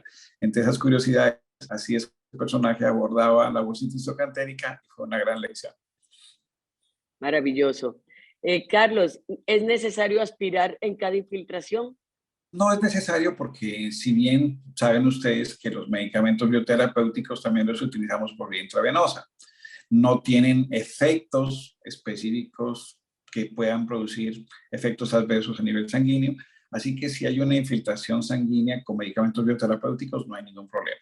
Si utiliza anestésicos locales sí hay que hacerlo porque una infiltración de un volumen importante de anestésico vía venosa o arterial puede ser importante, pero con los bioterapéuticos no es obligatorio hacer eso. Ahora, incluso podemos mezclarlos con un poquito de sangre para hacer autosanguis, ¿no? Que es potenciar el efecto de los medicamentos, mezclándolos con un poquito de sangre y luego colocándolos en la zona de los dermatomas, como es la estrategia que utiliza el doctor O'Byrne en el segmento metamédico, por ejemplo. Sí, perfecto. Opino lo mismo. Y pues la seguridad que da utilizar los medicamentos bioreguladores es que, pues, cuando yo hago biopuntura y meto la aguja, si llego a caer en una arteria que no es muy frecuente y el medicamento se va por la arteria, pues no pasa absolutamente nada, ¿no? Una de las cosas que a ti te llamó la atención cuando hiciste clases conmigo es que yo aquí en aquella época hacía aplicaciones intraarteriales de medicamentos bioterapéuticas. Yo entraba o por la femoral y sobre todo por la carótida, y tú me viste hacer varias carótidas en pacientes con accidentes. Casi me muero la primera vez que te vi. Casi me privo la primera vez que te vi metiendo medicamentos bioreguladores en la arteria carótida. Yo decía, Dios mío, Señor. Y bueno, y yo, de las cosas que yo hago casi todos los días, no te digo que en la carótida, porque pues no atiendo muchos pacientes como los que te vi atender a ti, que tenían unos traumas y unas contusiones cerebrales y que por eso lo hacías ahí directo en la carótida, pero yo inyecto casi todos los días la arteria femoral, porque tengo muchos pacientes con muchos problemas vasculares en los miembros inferiores, claudicación intermitente, y sí, muchos problemas vasculares, y aplico Traumel intraarterial en la arteria femoral, y aprendí de ti que si se hace la técnica bien no tiene por qué haber ningún problema. Solamente hay que saber hacerlo. Pero fíjate que vi una pregunta de una doctora allí, me preguntaba qué hacemos en la artrosis de rodilla, y es muy interesante la pregunta y quiero responderla porque, mire, la artrosis de rodilla, habíamos dicho que los tejidos degenerados son causa de dolor miofascial. Y claro, el dolor de rodilla, el primer error que cometemos al evaluar el dolor de rodilla es no identificar los dolores neuromiofaciales que provocan dolor de rodilla, por ejemplo, y que están a distancia, y pueden estar en la cadera, en el vasto anterior, por ejemplo, del muslo, o en el vasto medial, o en el sartorio, o en el tensor de la fascia lata. Entonces, primero identificar eso, pero también en el suelo gemelo o en el popliteo. Entonces, hay que identificar primero esos puntos gatillo, siendo muy común la famosa tendinitis de la pata de ganso, que eso nos obliga incluso a buscar la inserción del músculo grácil como causa de punto gatillo y de dolor neuromiofascial. Sin embargo, digamos, la artrosis y la condromalacia patelar puede estar establecida y las mismas calcificaciones de la artrosis y de la condromalacia son causa de dolor. Entonces, sin miedo, se puede colocar la infiltración, por ejemplo, que recomiendo yo en rodilla, Traumel, Celu, coenzime, que son, digamos, los medicamentos más básicos para hacer biopuntura, localizando cada punto que desencadena dolor en la rodilla, haciendo solamente tratamiento periarticular. Pero también existe, que no está en la biopuntura, la aplicación intraarticular de medicamentos, que obviamente el abordaje articular es una cosa que también podemos hacer interesante. Cuando hacemos los cursos en vivo siempre me piden que hagamos esa demostración de infiltración intraarticular y normalmente la solemos hacer también. ¿Y qué aplicarías en la aplicación intraarticular de rodilla? Los 4 medicamentos básicos de los cuales he hablado y que se encuentran en casi todos los países: Traumel, CLT, Uichinon Compositum y Coenzime Compositum. Perfecto. Bueno, doctor López, voy a hacer así como preguntitas para que las respondamos rápidos para poder... así, en la televisión colombiana, responda rápido. Sí. Bueno, rápido, sí, listo. Para trabajar hernias, ¿nos recomienda trabajar hernias y se puede trabajar las hernias con biopuntura? Sí, hemos de hecho tenido buenos casos. Voy a recordar algo: el medicamento no funciona en un día. Miren las 72 a 96 horas en los que el medicamento funciona. Hay que apoyarse con la vía oral más la vía inyectable, pero los mecanismos de reparación de estos medicamentos suelen ser maravillosos. No se asusten, porque en el proceso de reparación, especialmente a las 96 horas, puede haber una agravación y el paciente puede incluso tener manifestaciones de mayor inflamación. Eso es un efecto de la acción del medicamento estimulando la reparación y la remodelación de los tejidos. Lo he tenido, por ejemplo, en infiltración de articulaciones como la rodilla, en donde después de aplicar varias sesiones de Traumel, el paciente incluso me hace hemartrosis. ¡Ah, qué susto, hemartrosis! Resulta que era tejido reparador que se estaba generando dentro de la rodilla. Y han sido casos muy bonitos que podría explicar uno por uno, pero me hiciste rápido, entonces dejemos la expectativa hasta ahí. Perfecto. Sí, rápido para que todo el mundo quede contento con lo que está preguntando. Bueno, aquí hay una pregunta que me parece muy interesante. Si ya se ha infiltrado un punto gatillo y vuelve a activarse el dolor, ¿es correcto volver a infiltrar? Bueno, lo primero que hay que hacer es entender que la estructura neuromiofascial se altera por efectos mecánicos. Esos son los factores predisponentes. En televisión ayer me preguntaron cuál era la principal causa de lesiones deportivas y yo les dije: la cama. ¿Por qué? Porque cuando tenemos malas posturas en la cama, usamos 3 almohadas en la cabeza y nos quedamos viendo televisión una buena cantidad de minutos, esa tensión miofacial que ocurre en el cuello se manifiesta, por ejemplo, por dolor en rodillas. Entonces hay que buscar los factores predisponentes primero para evitar que el punto gatillo vuelva a activarse. Hoy tuve un caso muy particular y fue muy difícil, y a veces es muy difícil explicarle a los pacientes que dejen de dormir con tantas almohadas o vean televisión con tantas almohadas, porque eso es lo que les provoca el dolor neuromiofascial. Entonces esta niña tiene un dolor enorme en la cadera y no quiere entender que la forma en cómo se acuesta a ver televisión torcida, con muchas almohadas, es la causa que predispone a que los puntos gatillos se vuelvan a encender. Entonces, ¿cómo se evitan los puntos gatillos? Buena postura y obviamente ejercicio. Perfecto. Bueno, doctor. Bueno, aquí hay una pregunta que ya la verdad yo no sabría contestarla porque no sé de qué se trata. ¿Sabe de qué se trata la terapia de reprocesamiento del dolor? Yo no tengo ni idea, Carlos. Bueno, hay muchas terapias conductivo-conductuales que se utilizan para el tratamiento de dolor, ¿no? Son técnicas de inducción que se pueden hacer por hipnosis. Yo, por ejemplo, utilizo mucho para disminuir el estrés EMDR, estimulación por movimientos oculares rápidos, y algunas técnicas conductivas conductuales que aprendí en la neurolingüística. Y puedo concluir diciendo esto: cuando hace acupuntura, usted tiene que tener seguridad de lo que está haciendo. El paciente va a ser abordado con una aguja, el paciente tiene temor y por lo tanto usted si no muestra seguridad, el paciente no va a creer que usted le está haciendo bien. Y segundo, si el paciente tiene estrés durante la terapia, lo más seguro es que ese efecto del estrés no favorezca que el paciente tenga una buena respuesta. Así que haga que su paciente esté feliz. Pues no le digo que disfrute la inyección, pero sí que esté feliz, acepte la intervención que vamos a hacer con felicidad, y eso garantiza una mejor respuesta terapéutica desde el punto de vista psiconeuroinmunológico o emocional, o como yo lo llamo más bien por la carga alostásica, que es un modelo interesante que yo utilizo para interpretar la relación mente-cuerpo. Perfecto. De último, te voy a hacer voy a contestar algunas cosas sobre cómo pueden acceder a un curso de biopuntura y dónde pueden ver estos videos, pero sigamos con las preguntas y luego dejamos esas para el final.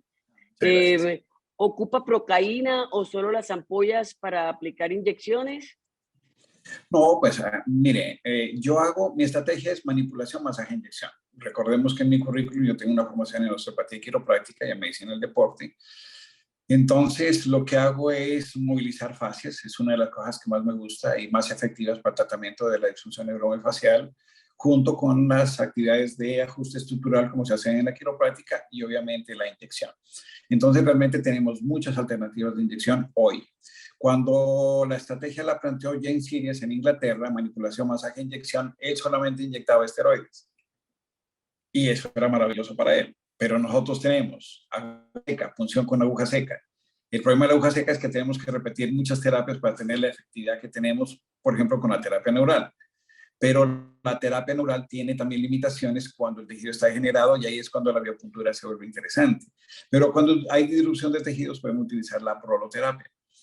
Recordemos que la biopuntura también está asociada a la homeosiniatría, entonces yo puedo aplicar medicamentos bioterapéuticos en puntos de acupuntura si los conozco. Pero al final también tenemos incluso hasta gases para inyectar dentro del tejido conectivo, que es la aplicación, por ejemplo, del ozono también en puntos gatillo. Entonces, lo que importa es tener diferentes estrategias, saber cómo y cuándo utilizarlas, y mi estrategia en mi consultorio es manipulación, masaje e inyección. Obviamente que la biopuntura es un elemento muy importante en el tratamiento de mis pacientes. Perfecto, maravilloso.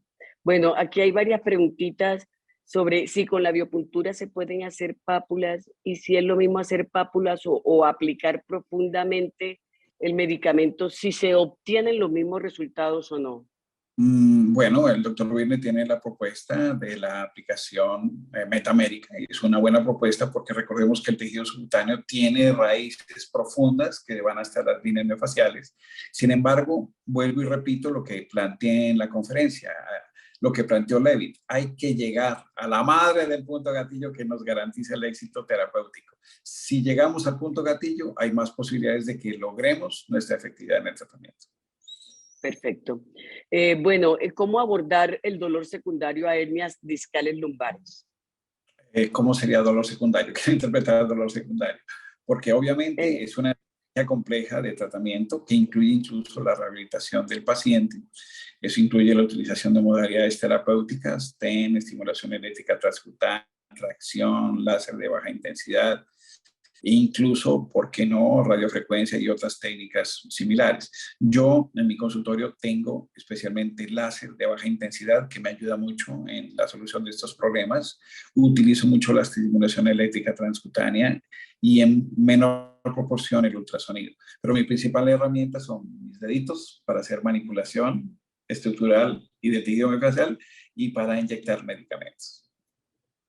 Perfecto. ¿Qué opina de fascicular el músculo con la técnica de punción seca más medicamentos bioreguladores?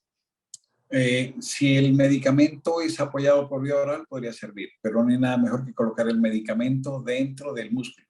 La consecuencia de que fascicule, como lo vimos en el video, es una posibilidad que puede garantizar que el efecto del medicamento sea ampliado, que es lo que Jan Kirchhoff llamó el efecto turbo. Así que, bueno, si tiene la fortuna de lograr identificar el punto y que le fascicule, eso le garantiza posiblemente que el tratamiento va a ser más efectivo. ¿Y cuando hay un problema de lumbociática? Sí, es la misma situación. Entonces lo importante es identificar dónde están los puntos gatillo. Por ejemplo, hoy nos referimos a los puntos gatillo que están en el músculo y en la estructura neurofacial, pero no nos hemos dedicado a los ligamentos que están produciendo dolor miofacial. Y dolor pélvico o ciático. Por ejemplo, los iliolumbares son 3 ligamenticos que salen del ilíaco y se insertan en las 3 últimas vértebras lumbares. Y llegar a ellos es muy importante porque ellos son generadores profundos de dolor lumbar. Entonces, también hay que saber acceder a los músculos. Una articulación que genera mucho dolor es la articulación sacroiliaca. Acceder a la articulación sacroiliaca suele ser importante. Cuando hay lumbociáticas, nos olvidamos también de los músculos que generan dolor lumbar, que no solamente son los músculos lumbares. Muchos de los dolores lumbopélvicos son provocados por puntos gatillos en el glúteo mayor, que se encuentran muy cercano al sacro, en el glúteo medio, que están muy cercanos a la articulación sacroiliaca, y del glúteo mínimo, que se encuentran muy cercanos a la articulación coxofemoral. Perfecto. Entonces, hay que saber abordar esos músculos para quitar el dolor neurofacial. Y un músculo que no hay que olvidar, que genera mucha disfunción neuromiofacial lumbopélvica, y lumbopélvica me refiero a la región lumbar y pélvica, es el tensor de la fascia lata. Carlos, si se pueden mezclar 2 a 5 medicamentos bioreguladores también en biopuntura. Sí, normalmente yo mínimo mezclo 4, que son Traumel, Cerubichonol y coenzima. Pero, por ejemplo, si estoy en la región del cuello, aplico también Gelsemium. Déjame ver que el Gelsemium no está en la lista de Centroamérica, pero, por ejemplo, puedo utilizar Neralgo Romingel en la región lumbar. O puedo utilizar Discus, Ubiquinol, coenzima, por ejemplo. Entonces puedo utilizar 3, 4, incluso hasta 5 medicamentos. Siempre la firma de toda biopuntura debe llevar ubiquinol y coenzima para garantizar la actividad energética celular que garantice la reparación. Perfecto. Nos hacen muchas preguntas sobre el túnel carpiano, la función del túnel carpiano. Bueno, igual que en el miembro inferior, el túnel carpiano no se origina en la muñeca. El túnel carpiano es un síndrome que empieza en los músculos del cuello. Recordemos que en el brazo, digamos, hay 2 líneas miofaciales, una anterior y una posterior, y tanto en la anterior y posterior hay una superficial y una profunda. Normalmente, las 2 líneas miofaciales, anterior y posterior, superficiales y sobre todo las profundas, se acompañan al famoso síndrome del túnel del carpo. Si bien la solución quirúrgica es romper ese ligamento para que se libere y deje de obstruir el túnel del carpo, hay que entender que el origen de esa lesión no está en la muñeca, sino en todo el segmento neuromiofacial que compromete toda la actividad del brazo. Incluso puede decir, y por eso mostré el ancho dorsal. El ancho dorsal es un músculo que se compromete mucho, sobre todo, por eso lo llamamos el codo del golfista. El codo del golfista tiene la característica que es un dolor en la parte medial del codo. Y fíjense, estoy hablando de que el dolor neuromiofacial, que incluso en la parte del codo luego compromete el túnel del carpo, empieza en la columna lumbar. Entonces, hay que pensar sistémico y actuar local, como decía David Susser. Pero hay que saber identificar esos músculos que pueden provocar ese tipo de lesión. Entonces, hay que empezar muchas veces para tratar la manito, no solamente el cuello, sino toda la columna central, dorsal y lumbar. Perfecto. Bueno, y las últimas preguntas. ¿Tiene experiencia con el nervio trigémino y si se pudiera inyectar un dedo en gatillo para ayudarlo a que no se trabe? Bueno, son 2 preguntas importantes. Sí, neuralgia del trigémino. Increíblemente hay 2 músculos que generan la neuralgia del trigémino, que son el nervio digástrico, que se encuentra aquí en la parte inferior de la mandíbula, y el esternocleidomastoideo. Muchas veces este dolor profundo interno es una característica de puntos gatillo en estos 2 músculos. Entonces hay que tratar estos 2 músculos y buscar la disfunción y los puntos gatillo en estos músculos. La mayoría de las veces yo lo soluciono solamente con eso. En casos más extremos, lo que hago es aplicar Traumel directamente a través del ángulo de la mandíbula, me meto directamente hacia el nervio trigémino, hacia el nervio de Gasser y aplico directamente Traumel. Perfecto. ¿Y el dedo en gatillo? Bueno, el dedo de gatillo es un proceso degenerativo, es un poquito más complicado, hay que tener más paciencia, pero normalmente con Traumel, Cel, ubiquinol y suelo solucionar ese problema. Quiero decir algo que es muy importante. En las cicatrices fibrosas, eso fue una experiencia contigo, a ver si te acordás. Que un día me llegaste que te hicieron una terapia y me hiciste una fibrosis. Te dije, Mónica, el tratamiento, medicamentos, fue en el cuello. Y cualquier cicatriz fibrosa, incluso interna, como por ejemplo un dedo en gatillo, que es una calcificación del tendón, y por eso el tendoncito que aumenta su densidad es alta y está calcificado, pues el medicamento de elección es Traumel. Sí, sí, de hecho, Obviamente, esa experiencia fue... inyectado directamente en el nódulo que genera el punto gatillo. Y eso implica tener conocimiento de la anatomía de la mano y saber acceder al punto. Pero es realmente exitoso luego poder lograr llegar a ese punto gatillo y solucionarlo. De hecho, yo pensé que me iba a quedar con esa... Sí, cuenta tu historia, disculpa, por favor. No, de hecho, yo pensé que me iba a quedar con esa fibrosis y Carlos llega y me coloca el Traumel en el punto donde ya tenía un cordón. Y fue increíble porque a los 4 o 5 días después ya yo no me estaba tocando ese cordón. O sea, la verdad es que la experiencia fue vivida y muy, muy bonita. Y te dije, el medicamento para las fibrosis, y eso es cuando el punto gatillo es una cicatriz, cuando la cicatriz, sobre todo, por ejemplo, yo lo utilizo mucho en posquirúrgicos, infiltro perilesional, como se hizo en el experimento de Traumel hecho por George Lauren, que es precisamente la infiltración perilesional de Traumel. Es que es increíble el efecto del Traumel sobre la cicatrización. Bueno, como hablaste un poquito de la proloterapia y la combinación con destroza al 50%, están preguntando un poco sobre la cantidad de destroza que se puede colocar al momento de infiltrar y si en un dado caso se van a mezclar con 3 ampollas homeopáticas. O sea, bueno, mira, como estamos hablando de infiltraciones, esto podría tener un matiz incluso más grande. Se me olvidó explicar también que nosotros hacemos plasma rico en plaquetas con medicamentos bioterapéuticos para potenciar. Y en casos muy crónicos, casos que no me han respondido, hago plasma rico en plaquetas, pero al final lo combino con medicamentos bioterapéuticos para tener mejor acción. Igual pasa con la proloterapia. La proloterapia la podemos mezclar con medicamentos o utilizarla pura, solo la destroza para producir el efecto. Entonces, eso va a ser muy relativo al tipo de paciente que estoy enfrentando, al tipo de lesión que estoy enfrentando, etcétera. Así que, digamos que lo importante es que si bien tenemos muchas diluciones en las que podríamos hacer estas cosas, normalmente la mezcla debe hacerse con procaína al 0,5%, que es como yo lo logré hacer, más la destroza al 50% en diferentes proporciones, porque si utilizo procaína al 1% o lidocaína al 2%, que también suele estar disponible, lo que puede ocurrir es que la infiltración sea muy dolorosa, más sobre todo con procaína al 1 o al 2% que a veces la gente tiene disponible. Yo sugiero que sea al 0,5%, que es la menos dolorosa, con la destroza y es la mejor opción, ¿no? Tengo muchas mezclas que hago, así que pues nombrarlas ahorita todas sería un poco complejo, pero con mucho gusto por interno puedo ayudarles a mostrarles esas diluciones. Y eso amerita el curso.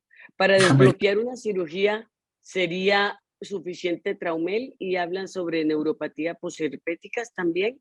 Claro, miren, aquí hay dos cosas que son muy complejas. Primero recordemos a Lerich. Lerich fue un tipo que escribió un libro ya hace 100 años que se llamaba La cirugía del dolor, que fue la referencia para que los hermanos Hunicke hicieran una infiltración en la pierna para que su hermana se le quitara el dolor que tenía en el hombro. Lerich infiltraba cicatrices y lo hacía con anestésicos locales, pero él luego, y esto si hay algún cirujano aquí disponible, él lo que hacía era colocar el anestésico local antes de cerrar planos. Y eso garantizaba una disminución importante del dolor postoperatorio. Entonces, miren las dos estrategias que tenía Lerich, ¿no? Que era la aplicación de anestésico local en la cicatriz y dos, en el acto quirúrgico, antes de cerrar planos, colocar el medicamento que era anestésico local. Nosotros lo hemos recomendado especialmente al grupo de cirujanos plásticos con el que trabajo en Cali, la aplicación no solamente del anestésico, sino de Traumel antes, durante el acto quirúrgico, postquirúrgico para generar la reparación. ¿Se podría en la anestesia raquídea utilizar una ampolla de Traumel? Hay un estudio muy interesante que se hizo en cerdos, en donde se aplicó intratecal Traumel. Primero no generó ninguna irritación adicional. Fue bastante interesante el experimento. Yo podría referenciarlo en la bibliografía que tengo, pero pues en humanos no se ha hecho, así que no lo recomendaría así hasta que no se apruebe en humanos, porque obviamente la aplicación intratecal es un poco delicada. Sin embargo, el Traumel garantiza la posibilidad en las lesiones, digamos, medulares, o si hay una cefalea posraquidia, el parche que se hace pues con el anestésico para esta cefalea posraquidia se puede hacer un Traumel y eso garantiza la reparación de la pequeña fístula que se genera en el paciente que se le hizo la raquidia, ¿no? Y que se levantó tempranamente de la cama. Eso es una cosa que los anestesiólogos todos lo saben. Muy bien. ¿Y en neuropatía posherpéticas? Oh, perfecto. Hay que recordar también esto, ¿no? La neuropatía posherpética es una lesión permanente de la piel. La piel duele en la neuralgia posherpética porque todavía existe lesión. El primer recurso siempre va a ser la terapia neural, en este caso sí es la terapia neural, pero también hemos utilizado mezclas de Traumel o de Engistol y Traumel Engistol que deben aplicarse intralesionales. Ojo, muy importante. Cuando tengo neuralgia posherpética hay que tener un ojo clínico para ver muy de cerca la piel, ver dónde hay pequeñas cicatrices y filtrar esas cicatrices con esta característica. La infiltración debe ser epidérmica.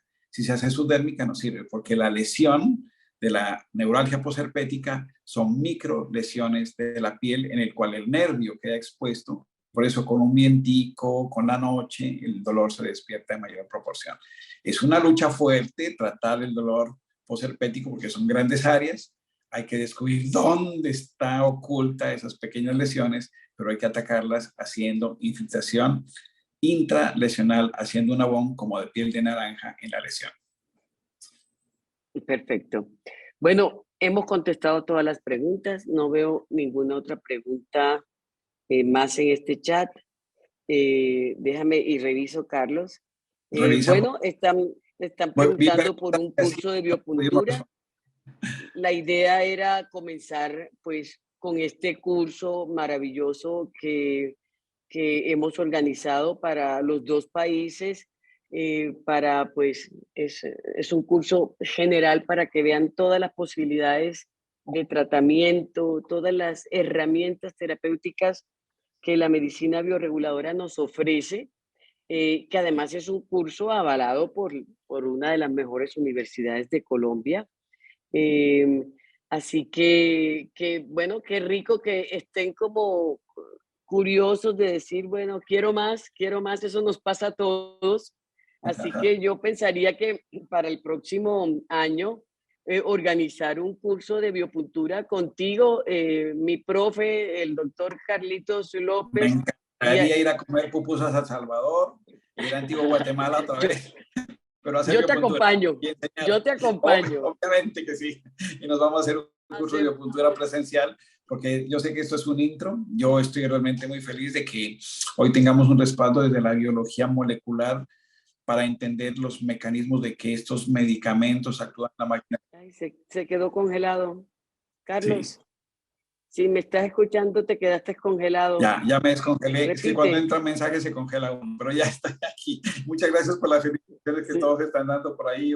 Muy agradecido con ustedes. Pero bueno, esa es la idea del respaldo de la biología molecular sobre nuestro trabajo y que nos ha dado la razón después de que empezamos realmente hace muchos años a hacerlo casi empíricamente, con muy poquita información. Y hoy estamos en la línea molecular, digamos, como en la cabeza de la medicina, mostrando que sí hacemos algo interesante de bioregulación, por ejemplo, a través de biopuntura. Así que muchísimas gracias a todos por haber estado en esta conferencia y los espero ojalá en Antigua y en San Salvador comiendo pupusas y tortillas ricas, esas tortillitas tan buenas en Antigua en el desayuno. Gracias, doctor. Desde El Salvador, muchas gracias. Gracias. Logremos organizar un curso práctico de biopuntura y todo el tratamiento de las fascias, porque sí, yo creo que sería un curso maravilloso, pero sí, pues ese es un curso que toca hacerlo presencial. Así que ya nos dejan las inquietudes para ver si conseguimos el patrocinio y el próximo año estar por allá en Guatemala y en San Salvador, interactuando con todos ustedes, doctores. Gracias por acompañarnos. Gracias al doctor José Morales, gracias a Osvaldo, gracias a Juan Gilberto y a todos los participantes de este maravilloso curso. Y Carlitos, como siempre, generoso, gracias por compartir tu experiencia clínica, que es maravillosa. Tú sabes que siempre te lo digo, no conozco a nadie como tú. Eres el as de la aguja, el as de la biopuntura, de las inyecciones, y con unos resultados increíblemente maravillosos. Yo le agradezco a Dios haberte puesto en mi camino como mi profesor, y agradecida de que estuvieras compartiendo con nosotros en este maravilloso curso académico.